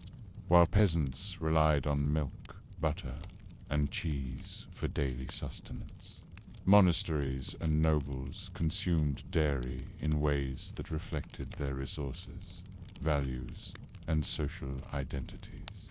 Dairy was not glamorous, but it was versatile, and it carried different meanings, depending on whether it was eaten in a cloister or in a great hall. Monasteries were unique in their relationship to dairy. Monastic life was structured by strict rules, especially those outlined in the Rule of Saint Benedict, which guided many European monasteries at the time. According to these rules, monks were often expected to avoid meat from four-footed animals, both as an act of discipline and as a rejection of worldly luxury.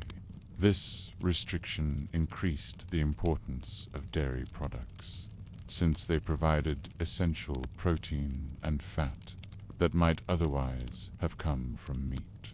Cheese, butter, and milk replaced meat in many monastic meals, offering nourishment within the boundaries of religious devotion. Monastic diets emphasized moderation, so dairy was consumed plainly and without excess. Cheese was often eaten with bread, forming a simple meal taken in silence in the refectory. Butter was used sparingly, sometimes melted into pottage or spread on bread during fasting days, when other fats were restricted. Milk itself was less common in its fresh form, but was often transformed into cheese to last longer. The reliance on dairy demonstrated resourcefulness, as monasteries carefully managed their herds of cows, goats, and sheep to supply both their communities and their guests. Monasteries also became centers of dairy production. With their organized labor, written records, and access to land, they refined techniques for making cheese and preserving butter. Some monasteries developed reputations for producing particular cheeses, which they sold or traded with surrounding villages. These cheeses were not delicacies in the modern sense, but steady, reliable foods that supported both the monastery and the broader community.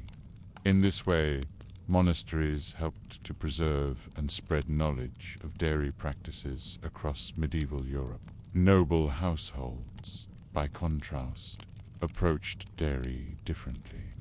While nobles had access to milk, butter, and cheese, these foods did not occupy the central role they did in peasant or monastic diets. Meat and fine bread dominated noble tables, and dairy products were often considered secondary or rustic. Still, nobles consumed dairy in greater abundance and variety than peasants, with the difference lying in presentation and context. Butter in noble households was used more freely, especially in northern Europe, where olive oil was scarce. It appeared in sauces, was spread on wheat bread, and was sometimes used in cooking. Unlike peasants, who often sold butter for income, nobles had the luxury of consuming it regularly.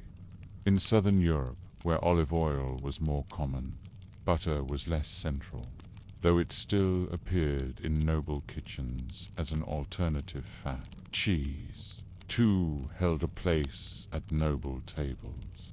Wealthier households enjoyed harder, well-aged cheeses that peasants could rarely afford. These cheeses were often served at the end of meals, presented alongside fruit or nuts. At feasts, cheese was part of the display of abundance, reminding guests that the household had access not only to meat and bread, but to a wide range of foods. The variety of cheese available to nobles was greater, since they could afford to import or purchase cheeses from monasteries or distant regions. Milk itself was less important for nobles, partly because it was associated with children and the lower classes. Fresh milk spoiled too quickly to be a practical centerpiece of noble diets, and it lacked the prestige of meat or wine. Still, nobles consumed milk indirectly through butter, cheese, and cream. Cream, in particular, was more common in noble kitchens, used to enrich sauces or desserts in ways that peasants could not afford. The symbolic meanings of dairy also differed between monasteries and nobles. In monasteries, dairy was tied to humility and discipline, representing nourishment without indulgence. A monk eating bread and cheese in silence expressed devotion, moderation, and community. In noble households, dairy reflected abundance and refinement when presented at feasts, but could also be dismissed as common or rustic when compared to meat and imported goods. This dual status meant that dairy was flexiblite, could signal simplicity in one context and wealth in another. Religious fasting rules added another layer of complexity. On many fasting days, butter and other animal fats were forbidden. Monasteries adapted by turning to substitutes such as almond milk, which was expensive and thus used sparingly. Nobles, however, could afford almond milk more regularly, importing almonds through long-distance trade. This created a subtle hierarchy even within fasting.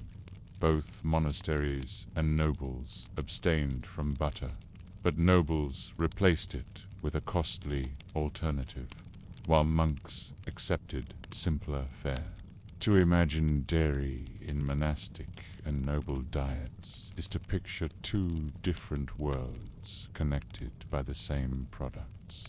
In monasteries, cheese and butter sustained disciplined communities bound by silence and prayer, their meals plain but steady. In noble halls, the same foods appeared on tables alongside meat and wines, sometimes treated as luxuries, sometimes as afterthoughts. Both settings revealed dairy's quiet importance in the year 1000, not as the centerpiece of meals, but as a reliable, flexible, and enduring source of nourishment. In the year 1000, water was not always the primary drink at the table, though people certainly drank from wells, rivers, and streams. Water was often distrusted, especially in areas where contamination was common. Instead, the everyday drink of peasants across much of northern Europe was ale. Ale was not the strong, alcoholic beverage we might imagine today. It was weak, lightly fermented, and consumed not for indulgence, but for necessity. Ale provided hydration, calories, and a measure of safety, making it one of the most important features of the medieval peasant diet. The ale of peasants was simple. It was brewed from barley or other grains, sometimes supplemented with oats, rye, or wheat, depending on what was available. The process required only a few steps. Grains were malted, mashed, boiled, and fermented for a short period. The result was a cloudy, mildly alcoholic drink that spoiled quickly. Unlike modern beer, ale was not preserved with hops, which became common only in later centuries. Without hops, ale turned sour within days. This meant that peasants brewed small batches frequently, ensuring a steady but perishable supply. Ale served as a safer alternative to water. While wells could be clean, streams and rivers were easily contaminated by waste from animals or humans. The brewing process, which involved boiling water and fermenting the grains, killed many harmful microbes. Though medieval people did not understand germ theory, they recognized from experience that ale was safer than untreated water. Children drank it, adults drank it, and households relied on it daily. Its weakness meant that it did not intoxicate in the way stronger beers or wines might, making it suitable for all ages. Beyond safety, ale provided nourishment. The grains used in brewing contributed calories, making ale a liquid form of food. It was sometimes referred to as liquid bread, reflecting its role in supplementing diets heavy in coarse loaves and pottage. For laborers working in fields, ale quenched thirst, while also sustaining energy. A mug of ale was as essential as a piece of bread in the daily rhythm of work. Without it, many peasants would have struggled to endure the physical demands of agricultural labor. The act of brewing was part of peasant life. In many villages, ale was brewed at home, usually by women, known as alewives. These women managed the small-scale production of ale for their families, and sometimes for neighbors. Brewing required time and labor, but it was a familiar task, repeated weekly or even daily. The smell of boiling grain and fermenting mash was part of the sensory world of medieval villages, as common as the smoke of hearth fires or the sound of bells from the church. Ale also carried social meaning. Sharing a drink of ale-bound communities together. Neighbors might gather in alehouses, simple, informal places where homemade ale was sold to talk, trade, and rest. These gatherings were not about drunkenness, but about connection. Ale, in its plain and weak form, encouraged conversation and fellowship. It was the background drink of community life, unremarkable in taste, but central in function. The quality of ale varied widely. Fresh ale was cloudy, yeasty, and sometimes sour, depending on how it was brewed. Peasants accepted these variations as normal. There was no expectation of consistency, since every batch depended on the grain, the water, and the method. Some ales were thin, offering little more than hydration, while others were thicker and more nourishing. Despite these differences, ale remained a constant, familiar presence at nearly every peasant table. Religious rules affected ale less than meat or dairy, but it still appeared in monasteries and noble households. Monasteries often brewed better quality ale in larger quantities, supplying both monks and guests. Nobles consumed ale as well, though wine held greater prestige. For peasants, however, ale was not a choice. It was necessity, shaped by survival and habit. To imagine ale for peasants in the year 1000 is to picture cloudy mugs filled with a weak, grainy liquid. It is to imagine women brewing in small kettles, children sipping at meals, and laborers drinking deeply in the fields.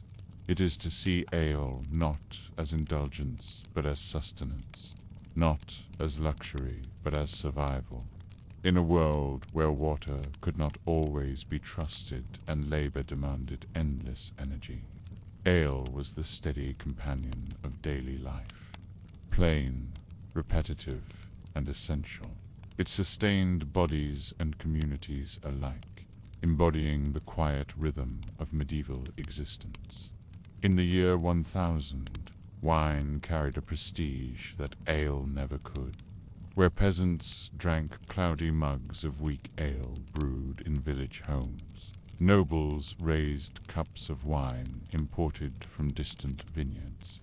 Wine was not only a drink, but a symbol of refinement, wealth, and power. It tied noble households to trade networks that stretched across regions, linking them to monasteries, merchants, and southern lands where grapes thrived. To drink wine was to participate in privilege, to show that one's table offered more than necessity, offered distinction. Wine required geography that much of northern Europe could not provide. Grapevines demanded warmer climates, careful cultivation, and skilled labor. Regions like modern-day France, Italy, and parts of Spain were ideal for vineyards, and they supplied much of the wine consumed by Europe's elites. In colder northern regions, where grapes did not grow easily, wine became an imported luxury, carried in barrels along trade routes to castles, monasteries, and wealthy towns. Its very distance enhanced its value. To pour wine in a northern hall was to display not only wealth, but also connection to distant lands. The church played a central role in maintaining and expanding vineyards. Monasteries owned large tracts of land, some of which were devoted to grape cultivation. Monks carefully tended vines, recorded methods of production, and stored wine in cellars. Wine was essential to the Christian liturgy, since it was used in the Eucharist, giving it sacred status. This ensured that vineyards were protected and cultivated, even when other crops might have seemed more practical. As a result, wine became both a religious necessity and a cultural marker, linking faith to refinement. For nobles, wine was more than a drink, it was a tool of social life. At feasts, wine flowed alongside roasted meats and fine bread, reinforcing the idea of abundance. To offer wine to guests was to demonstrate hospitality and wealth. Different qualities of wine could be served, with the finest reserved for the high table and the more ordinary given to lesser guests or servants. The ability to choose and distribute wine reflected hierarchy, just as the distribution of meat or bread did. The taste of medieval wine differed from modern expectations. Without modern techniques of fermentation and storage, wines were often sour, cloudy, and inconsistent in strength. Some were diluted with water, while others were spiced or sweetened with honey to make them more palatable. Despite these imperfections, wine carried prestige simply because it was wine. Its rarity in many regions and its association with nobility and the church elevated it above ale. Wine also reflected broader cultural divides. In southern Europe, where vineyards were common, even peasants sometimes drank wine, though it was often weak, sour, or diluted. In northern Europe, by contrast, wine was rarely available to common people. Its presence at a table marked social difference immediately. To drink ale was to be ordinary. To drink wine was to be noble, or at least to be connected to nobility. The economics of wine reinforced this distinction. Transporting barrels over long distances was expensive, and merchants profited by supplying castles, monasteries, and wealthy towns. Markets in northern Europe occasionally sold small amounts of wine, but prices were far beyond what peasants could afford. Wine was thus not only a symbol of privilege, but also a literal marker of wealth, visible in every cup poured at a feast. Symbolically, wine was tied to refinement and spirituality. In Christian ritual, wine represented the blood of Christ, making it essential to the liturgy. In noble life, wine represented taste, culture, and abundance. To drink wine was to separate oneself from the ordinary rhythms of bread and ale, to rise above the monotony of peasant life. Wine reinforced the idea that nobles were not only richer, but also more refined, their diets elevated above the common. And yet wine was still food. It quenched thirst, provided calories, and carried the risks of overindulgence. Chronicles and moralists occasionally warned against drunkenness, reminding nobles that wine, like all pleasures, could lead to sin if consumed without restraint. Moderation was urged, though feasts often celebrated excess. In this tension between indulgence and discipline, wine reflected the broader struggles of medieval life, the pull between luxury and humility, between power and piety. To imagine wine for nobles in the year 1000 is to picture dark halls where goblets were raised, monks tending vineyards in silence, and barrels rolling along muddy roads to castles far from the vines. It is to imagine nobles sipping sour, spiced, or sweetened wine, while peasants drank ale in village homes. It is to see wine as both drink and symbol, connecting the sacred rituals of the church to the worldly displays of power. In every cup, wine told the story of privilege, refinement, and the enduring divide between those who ruled and those who labored. In the year 1000, not all drinking revolved around ale or wine, though these two beverages dominated the daily lives of peasants and nobles.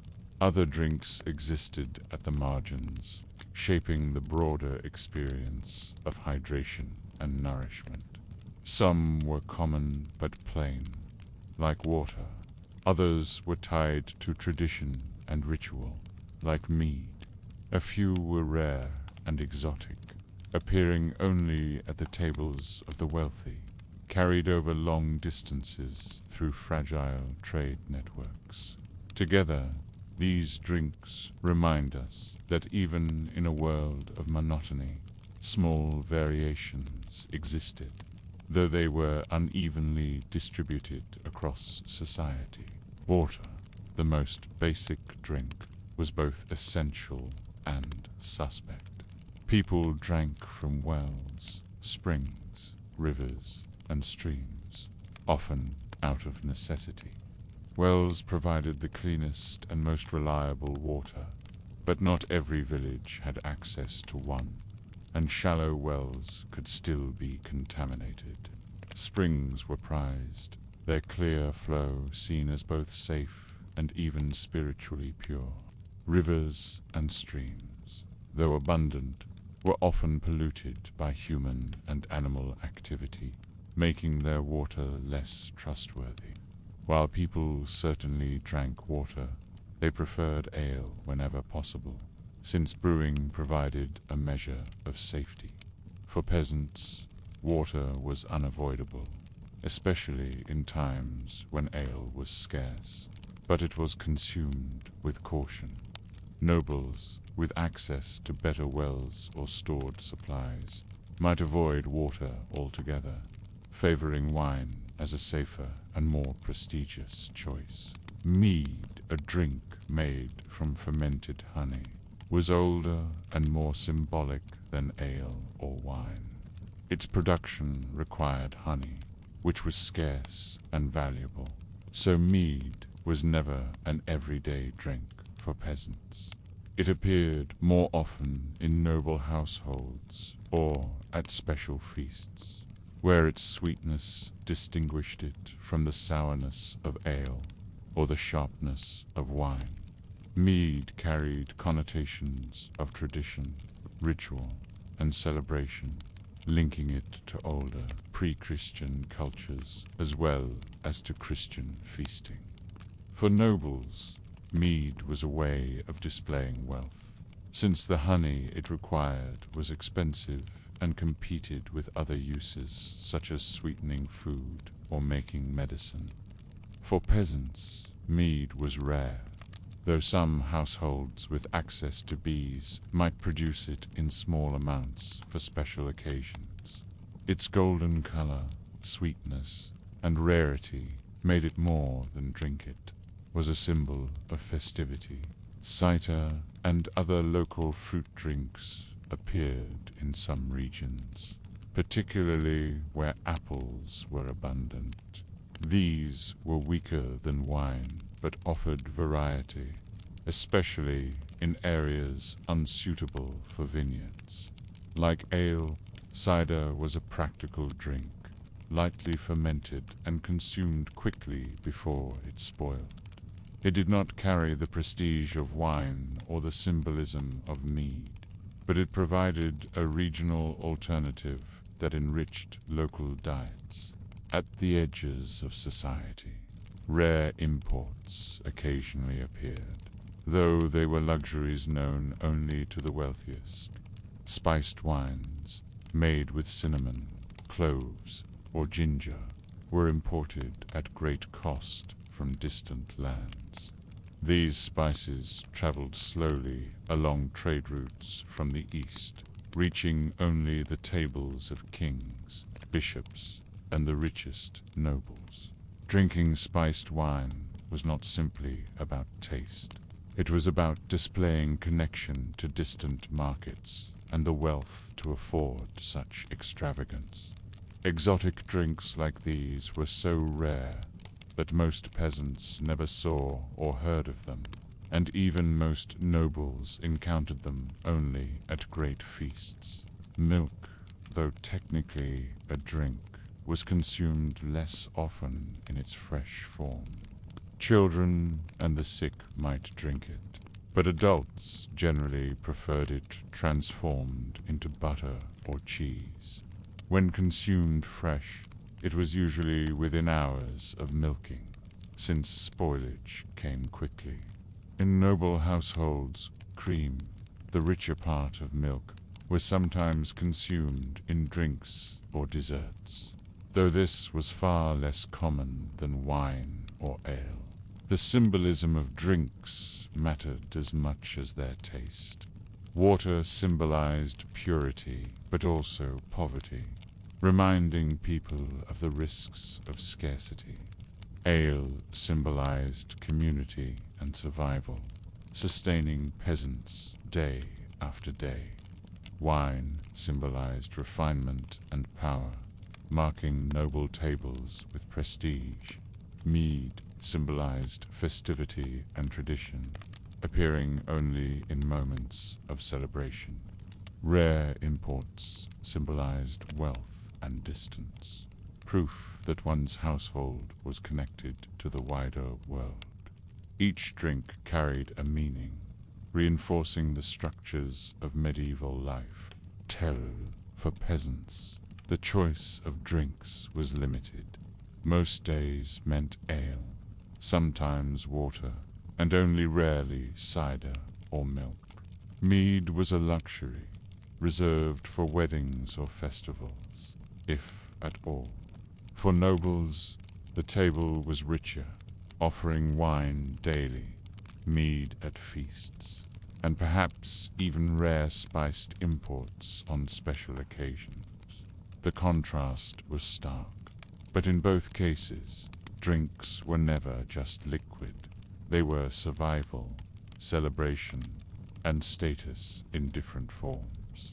To imagine drinks in the year 1000 is to picture cloudy ale mugs in villages, goblets of wine in noble halls, mead poured at weddings, and barrels of cider in orchards. It is to picture peasants drinking water from a spring when ale was gone, and nobles sipping spiced wine to impress their guests. It is to see that even in hydration, society was divided, shaped by class, geography, and faith. Drinks were plain, repetitive, and sometimes rare, but they carried meaning in every cup, sustaining both body and culture in the medieval world. In the year 1000, sweetness was not an everyday experience. Modern diets are saturated with sugar, appearing in bread, drinks, sauces, and desserts. But for medieval people, sugar as we know it was virtually unknown. Cane sugar existed in parts of the Islamic world and in distant lands, but it was a rare and costly import in Europe, inaccessible to almost everyone. For the vast majority of people, honey was the only source of sweetness available. This made it both valuable and symbolic. Honey was not simply food. It was medicine, luxury, and cultural marker, woven into the fabric of medieval life in ways both ordinary and extraordinary. Honey was produced by bees kept in hives or gathered from the wild. Beekeeping was a familiar activity in both villages and monasteries. Hives were often made from woven baskets or hollowed logs, placed in gardens or near fields to encourage bees to thrive. Harvesting honey was labor-intensive and sometimes dangerous, requiring careful handling to avoid stings. Wax was collected alongside honey, serving as a valuable byproduct for candles. This dual usefulness made bees central to medieval households and religious communities alike. For peasants, honey was a rare treat. Most families had little direct access to hives, and when they did, the yield was small. Honey was often collected as rent or tithe by lords and monasteries, leaving peasants with only scraps. What they kept was used sparingly, perhaps stirred into pottage for a festival meal, or spread thinly on bread. Honey was too precious to consume daily. Its presence at the table was a sign of celebration, a brief moment of sweetness in a life dominated by coarse bread and vegetables. Monasteries, by contrast, maintained more systematic beekeeping. Beeswax was essential for candles used in liturgy, and honey was a natural part of that production.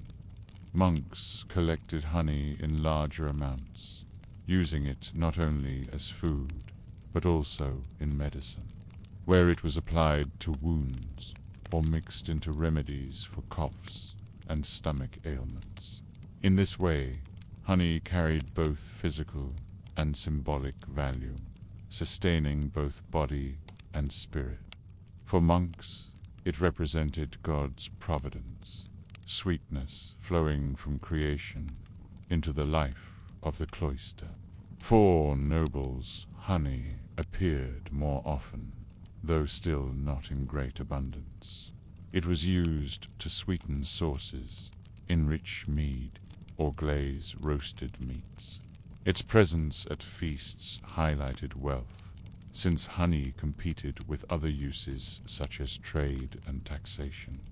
To serve honeyed dishes was to display abundance, showing guests that the household had access to something rare.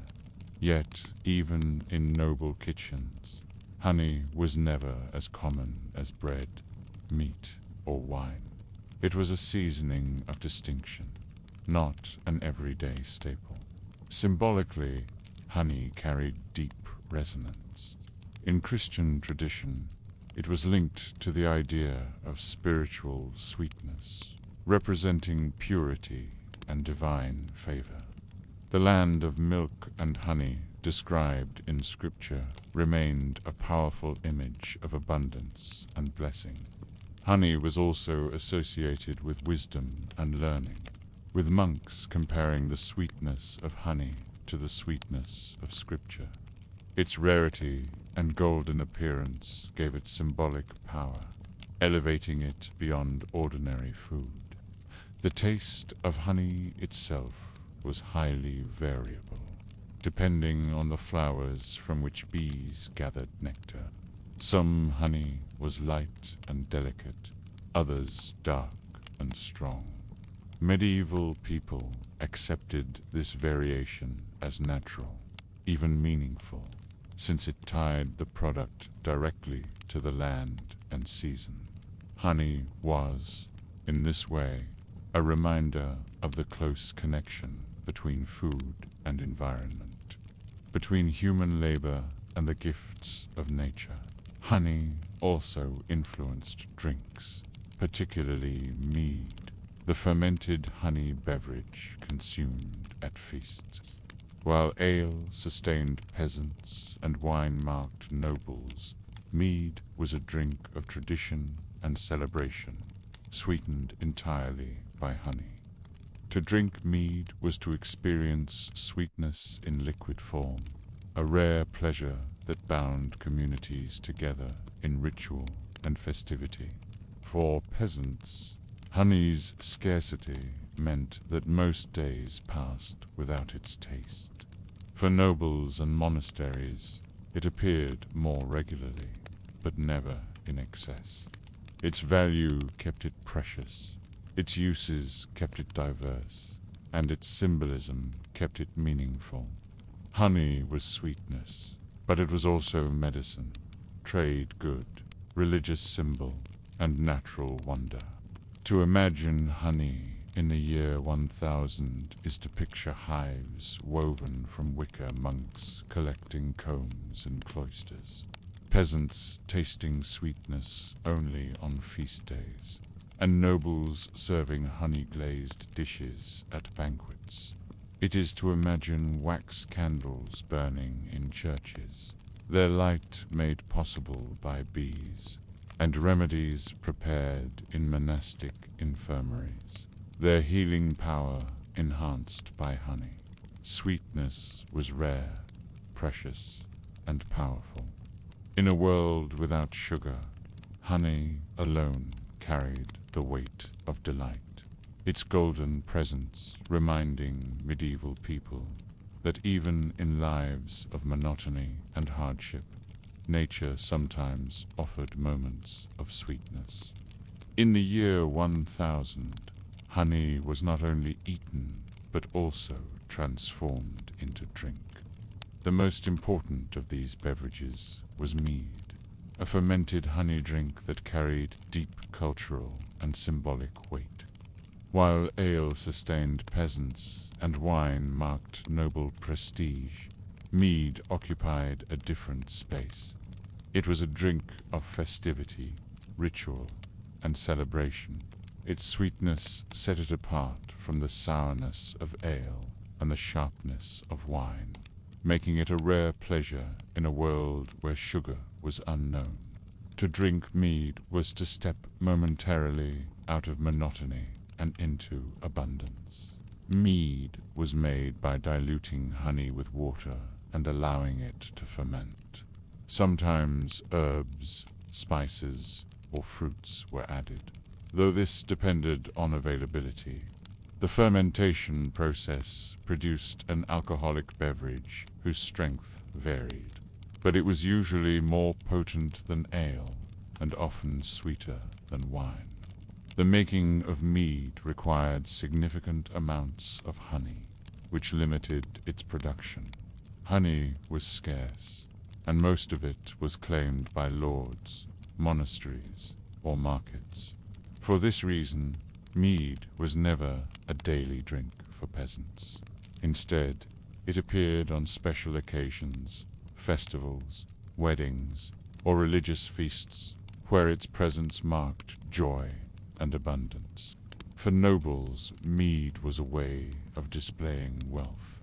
A household that could serve mead signaled that it had access to large supplies of honey, a resource both valuable and versatile. Mead at feasts stood alongside roasted meats, fine bread and wine, creating a tableau of abundance. Guests recognized its significance immediately, since few people outside noble households or monasteries tasted mead often. In this sense, mead was not just a drink, but a performance of power, its golden color reflecting the luxury of those who consumed it. Monasteries also produced mead, though often for different reasons. Honey collected from monastic hives served both liturgical and practical purposes. Beeswax was essential for candles, while honey became food, medicine, or drink. Mead in monasteries could be made in small batches, consumed on feast days within the cloister, or offered to pilgrims and guests. Its sweetness carried symbolic associations with divine grace and joy, aligning with the Church's broader use of honey as a metaphor for spiritual delight. Mead, in this context, was not indulgence, but a reminder of God's gifts. Other honey-based drinks existed alongside mead. Hydromel, a simpler form of mead, was made by fermenting honey diluted with water, usually producing a weaker and less refined beverage. It required less honey and was therefore more accessible. though still far from common in peasant diets. In some regions, mixtures of honey with ale or wine created hybrid drinks, blending sweetness with the familiarity of daily beverages. These drinks were not widespread, but they illustrate the creativity with which people stretched honey into different forms. The symbolic meaning of mead reached beyond the table. In pre-Christian traditions, particularly in Northern Europe, mead held ceremonial importance, appearing in myths, poetry, and rituals.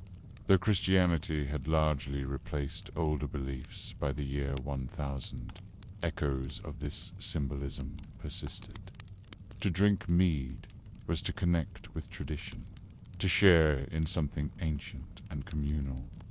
Even in Christian feasts, mead retained a sense of festivity rooted in older practices, binding communities through shared celebration. The rarity of mead also heightened its impact. For peasants, the opportunity to taste mead might come only once or twice a year, if at all. Its sweetness lingered in memory, a contrast to the coarse bread and plain ale of daily life. For nobles, mead was more accessible, but still valued as special, reserved for banquets and ceremonies rather than everyday meals. Its scarcity kept it meaningful, ensuring that when it appeared, it was recognized as something extraordinary. Economically, mead reinforced the value of honey.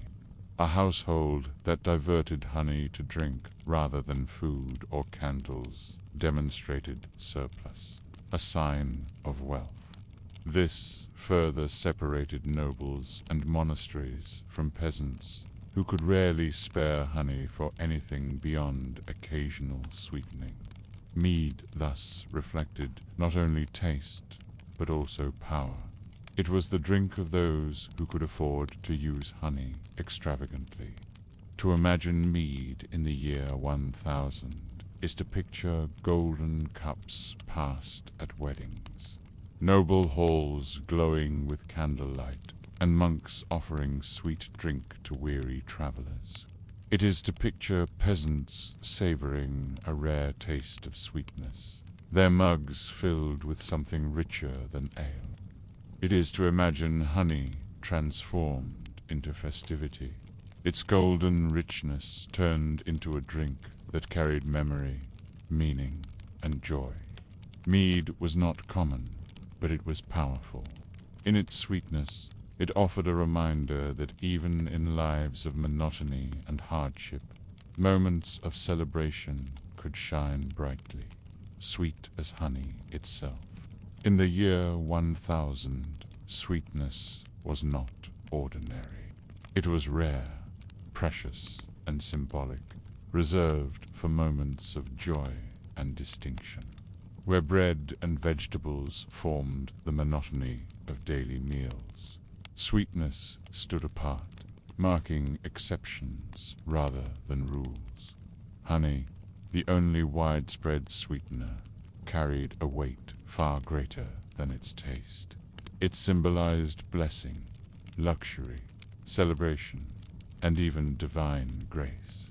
To taste sweetness was to experience something out of the ordinary, a reminder that life contained moments of delight even amid hardship. Christian symbolism gave sweetness profound meaning. Scripture often described honey as a sign of abundance and divine favor. The land of milk and honey was the biblical image of paradise, representing fertility, richness, and God's promise. Honey was also likened to wisdom and Scripture itself, sweet to the soul, nourishing to the faithful. In monasteries, these associations shaped how honey was understood and consumed. To eat or drink honey within the cloister was not only a physical experience, but a reminder of spiritual truths. Its golden color and natural purity seemed to reflect divine order, a sweetness drawn from creation itself. For peasants, sweetness carried a more practical symbolism.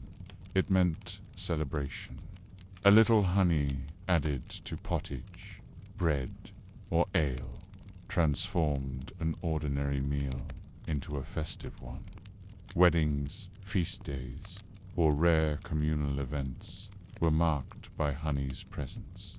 Its taste lingered as a memory of joy, standing in contrast to the sourness and bitterness of daily food. Because it was scarce, honey never lost its association with festivity. A spoonful of sweetness was a sign that the day was special, that life contained moments beyond mere survival. For nobles, sweetness symbolized abundance and refinement. Honey was used to glaze meats, enrich sauces, or sweeten mead at feasts. Its presence displayed wealth, since honey was costly and competed with other uses such as candles or trade.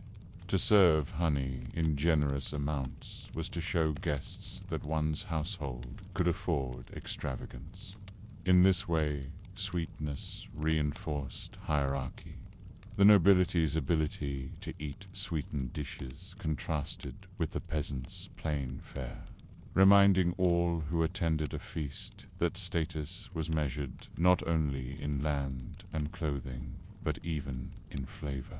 The symbolic power of sweetness extended into medicine. Honey was considered both food and remedy, used to treat wounds, coughs, and stomach ailments. Its healing properties were well known, and its sweetness added to its reputation as a substance of blessing. To consume honey in medicine was to combine nourishment with healing, sweetness with recovery. The association of honey with health further elevated its cultural status, making it more than a luxury. It was also a necessity in moments of illness. Sweetness also carried echoes of older pre-Christian traditions. In many cultures, honey was linked to fertility, immortality, and sacred offerings. Though Christianity had largely replaced these practices, remnants of older symbolism lingered. Mead, made from honey, was still connected to rituals of community and festivity, while honey itself retained associations with prosperity and blessing. This layering of meanings gave sweetness a depth that went beyond its physical taste, embedding it in the cultural imagination. The absence of sugar made sweetness even more meaningful. In later centuries, when sugar became more widely available, its constant presence dulled its symbolic power. But in the year 1000, when honey was the only option, sweetness retained its aura of rarity. It was never taken for granted. To taste, it was to be reminded of nature's gifts, of the labor of bees, and of the care required to collect and preserve it. Sweetness was fragile, costly, and finite, and those qualities made it powerful. To imagine sweetness in medieval culture is to imagine its contrasts. Most meals were bland, repetitive, and filling rather than pleasurable. Into that monotony, honey brought sudden delight, a burst of flavor that carried meaning far beyond itself. For peasants, it was joy and festivity. For nobles, it was refinement and power. For monks, it was divine wisdom and spiritual nourishment. For all, it was a reminder that food was never just fuel, but also symbol, ritual, and culture. In the year 1000, sweetness was not common. It was rare, precious, and filled with meaning. Its taste spoke of celebration, its symbolism of blessing, its presence of privilege. To hold honey in one's hand was to hold something golden, something extraordinary, and to taste it was to glimpse, for a moment, a world beyond hunger and survival, a world where creation itself seemed to offer delight. Sweetness, in its rarity, shaped not only meals but imagination, becoming one of the most powerful symbols in medieval food culture. In the year 1000, life was dominated by cycles of work, scarcity, and repetition. Most meals were plain, consisting of bread, pottage, and occasionally vegetables or dairy. Against this background, feast days stood out as rare and powerful exceptions. They were not only religious obligations, but also social events, binding communities together in joy, ritual, and shared abundance. The food on these days was more than nourishment. It was symbol, celebration, and relief from the monotony of daily survival. The medieval calendar was filled with feast days, many tied to the liturgical cycle of the Church. Christmas, Easter, and Pentecost were the greatest of these. But saints, days, local festivals, and harvest celebrations also punctuated the year. On these days, fasting rules were lifted, bells rang, and meals became larger, richer, and more communal. For peasants who lived with constant scarcity, feast days offered some of the few chances to eat meat, taste honey, or drink stronger ale.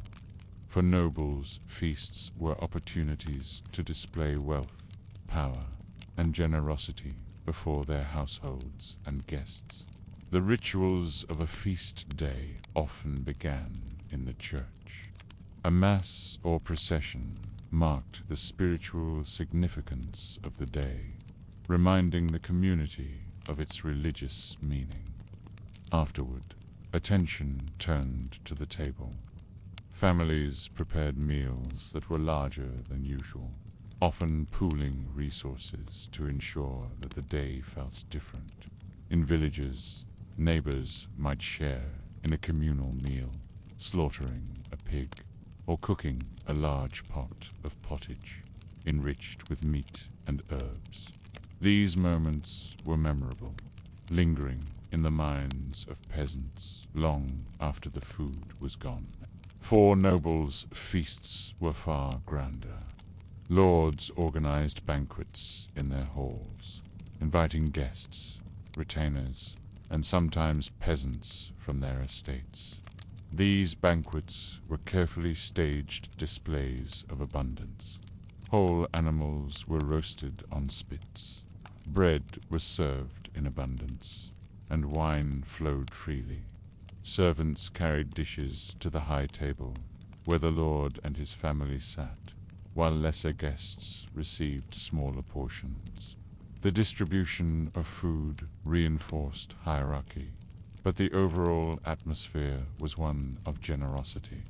The feast was a performance of power as much as a meal. The foods themselves reflected the symbolic importance of feast days. Meat, especially pork or beef, appeared on peasant tables, even if only in small amounts. For nobles, venison, boar, and poultry added variety and distinction. Honey might sweeten dishes, or mead might be poured in place of ale. Spices, if available, transformed sauces, reminding guests of the household's wealth. Bread, always present, was often made from finer flour, distinguishing feast days from the coarse loaves of daily life. Every ingredient carried meaning, marking the day as extraordinary. Feast days also brought community sharing. Leftover food from noble tables was sometimes distributed to servants or the poor, reinforcing social bonds. In villages, communal meals reminded families that survival was not only individual but collective. These moments of generosity carried symbolic weight, expressing ideals of Christian charity and mutual dependence. The act of giving food on feast days was as important as the food itself. Music, storytelling, and games often accompanied meals, turning feasts into celebrations of culture as well as nourishment. Bards or minstrels entertained nobles, while peasants shared songs, dances, and tales around their hearths. The food created the setting, but the rituals of storytelling and laughter completed the experience. In these moments, the community's identity was renewed, strengthened by the shared rhythm of scarcity and abundance. The symbolism of feasting was powerful. In religious terms, it reflected the joy of resurrection, the glory of saints, or the blessings of harvest. In social terms, it reflected generosity, hierarchy, and the bonds between lord and peasant. In personal terms, it offered relief, joy, and memory.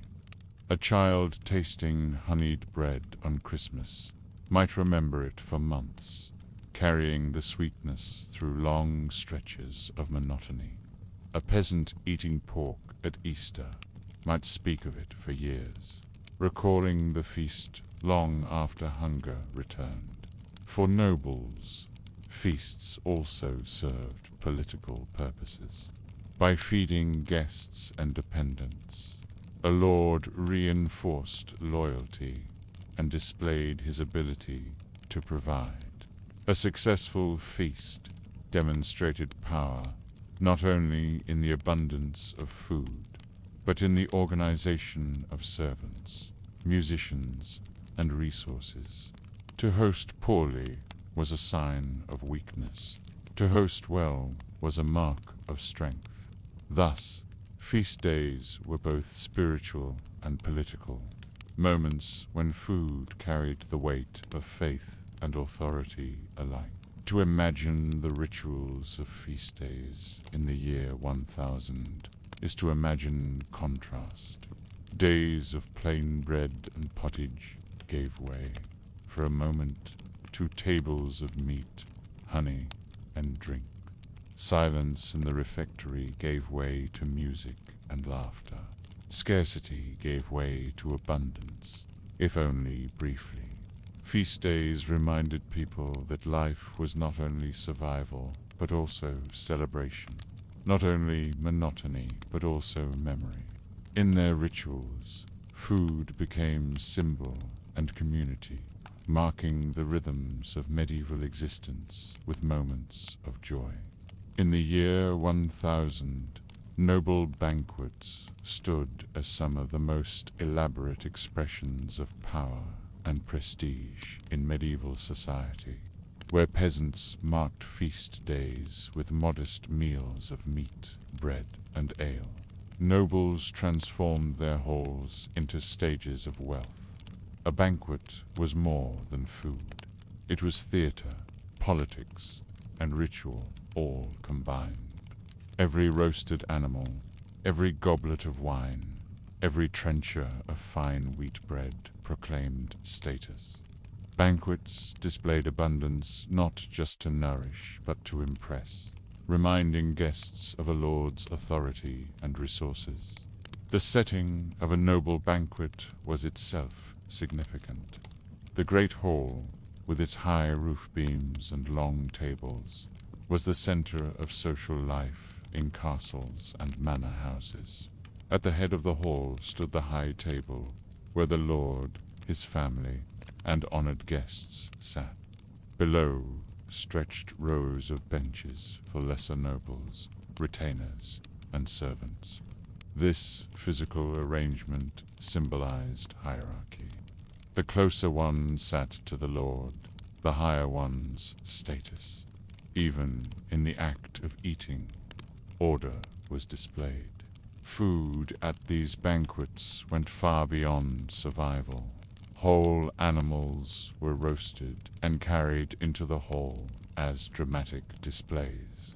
Pigs, deer, or even entire oxen might be presented on spits. Poultry such as geese, swans, or peacocks were roasted with feathers reattached for decoration, emphasizing spectacle as much as sustenance. Dishes were often seasoned with spices like pepper, cinnamon, or cloves when available, transforming ordinary meat into exotic flavors. These spices, costly and rare, were imported from distant lands, and their presence at the table was a clear mark of wealth and connection to trade networks. Bread served at noble banquets was also distinctive. Unlike the coarse, dark loaves eaten by peasants, nobles ate manchet, a fine, white bread made from sifted wheat flour. These loaves were light, soft, and delicate, their whiteness symbolizing refinement. Thick slices of bread were sometimes used as trenchers, acting as edible plates to hold roasted meats and sauces. After the meal, these trenchers, soaked with juices, were often given to servants or the poor, reinforcing both hierarchy and charity. Wine flowed at noble banquets, distinguishing them from peasant feasts where ale dominated.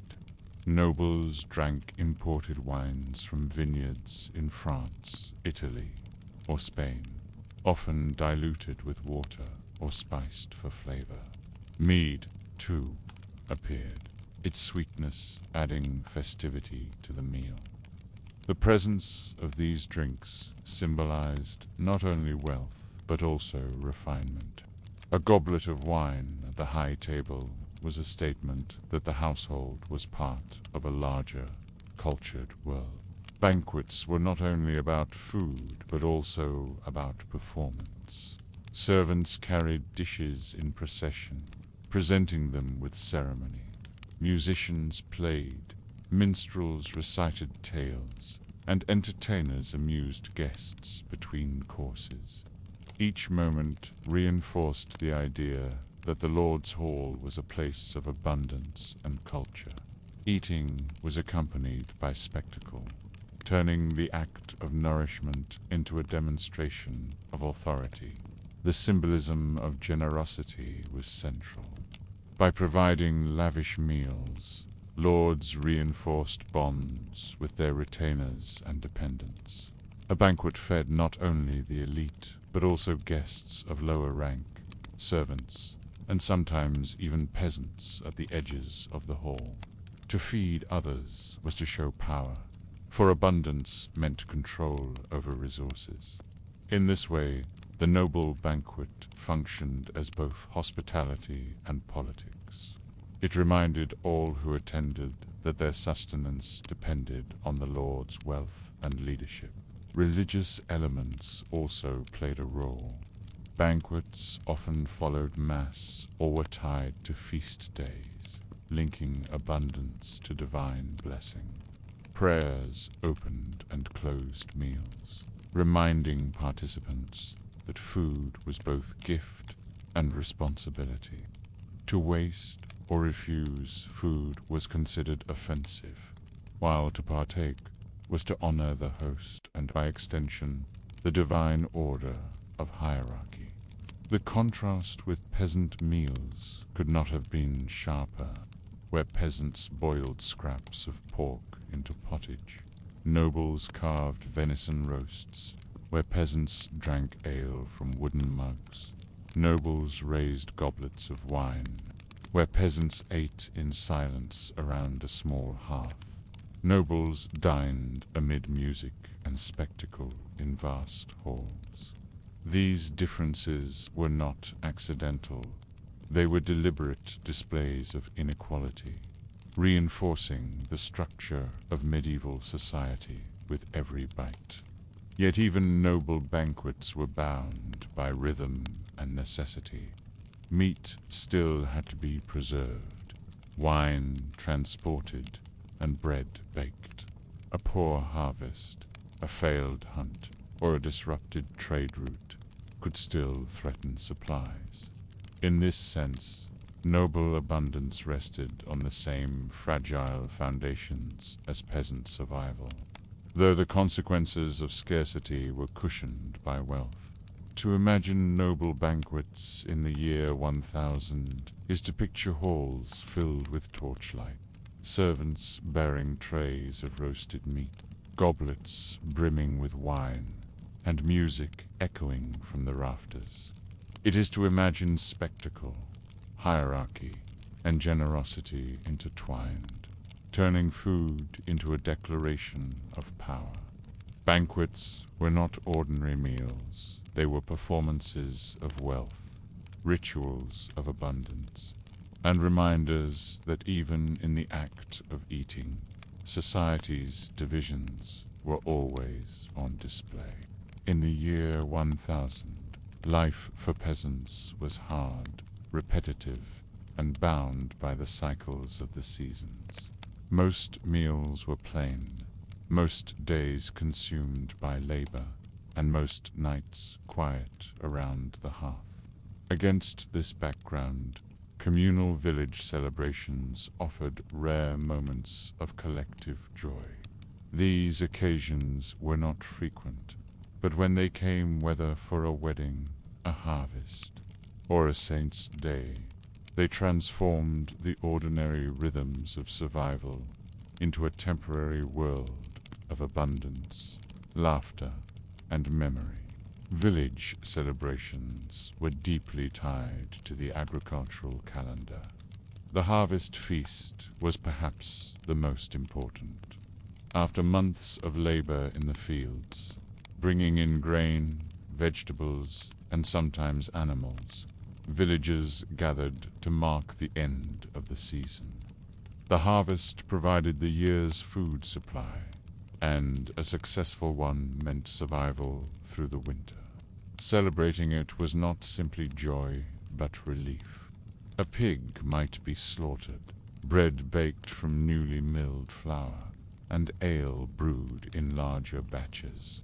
Families contributed what they could, pooling resources to create a shared meal. In this sense, harvest celebrations reinforced the community's dependence on one another, binding individuals into a collective whole. Weddings were another occasion for communal festivity. In peasant villages, a wedding was not only the joining of two people, but of two families, sometimes two households of labor. The community celebrated with feasting, music, and dancing. Guests brought food or drink to contribute, and the bride and groom's families prepared as much as they could afford. Honey, if available, might sweeten bread or ale, symbolizing prosperity. Chickens or a pig might be slaughtered, with meat shared among guests. The celebration could last more than a day, providing rare moments of indulgence for all. For peasants, weddings were among the few times when the monotony of their diets gave way to something richer. Religious feast days also shaped village celebrations. The church calendar was filled with saints' days and holy days, and while many involved fasting, others provided moments of festivity. These days began with Mass, followed by processions or rituals, and ended with food and drink. Villagers often gathered outdoors, sharing meals on long wooden tables or simply sitting on the grass. The food was not extravagant bread, pottage, ale, and perhaps a little meat, but the act of eating together transformed it into celebration. Songs, dances, and games followed, creating memories that punctuated the long stretches of ordinary time. Food at communal celebrations was simple but abundant by peasant standards. Large pots of pottage simmered with vegetables and, when possible, scraps of meat. Bread was baked in larger loaves, and ale flowed more freely than usual. On rare occasions, honey appeared, stirred into ale or drizzled on bread. The sharing of food was as important as its taste. Each family contributed what they could, and no one left the table hungry. In this collective act, survival was celebrated not as individual struggle, but as shared success. Music and storytelling was central to these events. Simple instruments, flutes, drums, fiddlesits, accompanied songs, passed down through generations. Storytellers recited tales of heroes, saints, or local legends. Dancing, often in circles or lines, brought the community together in movement as well as food. These cultural elements made celebrations more than meals. They were expressions of identity, carrying the traditions of the village forward.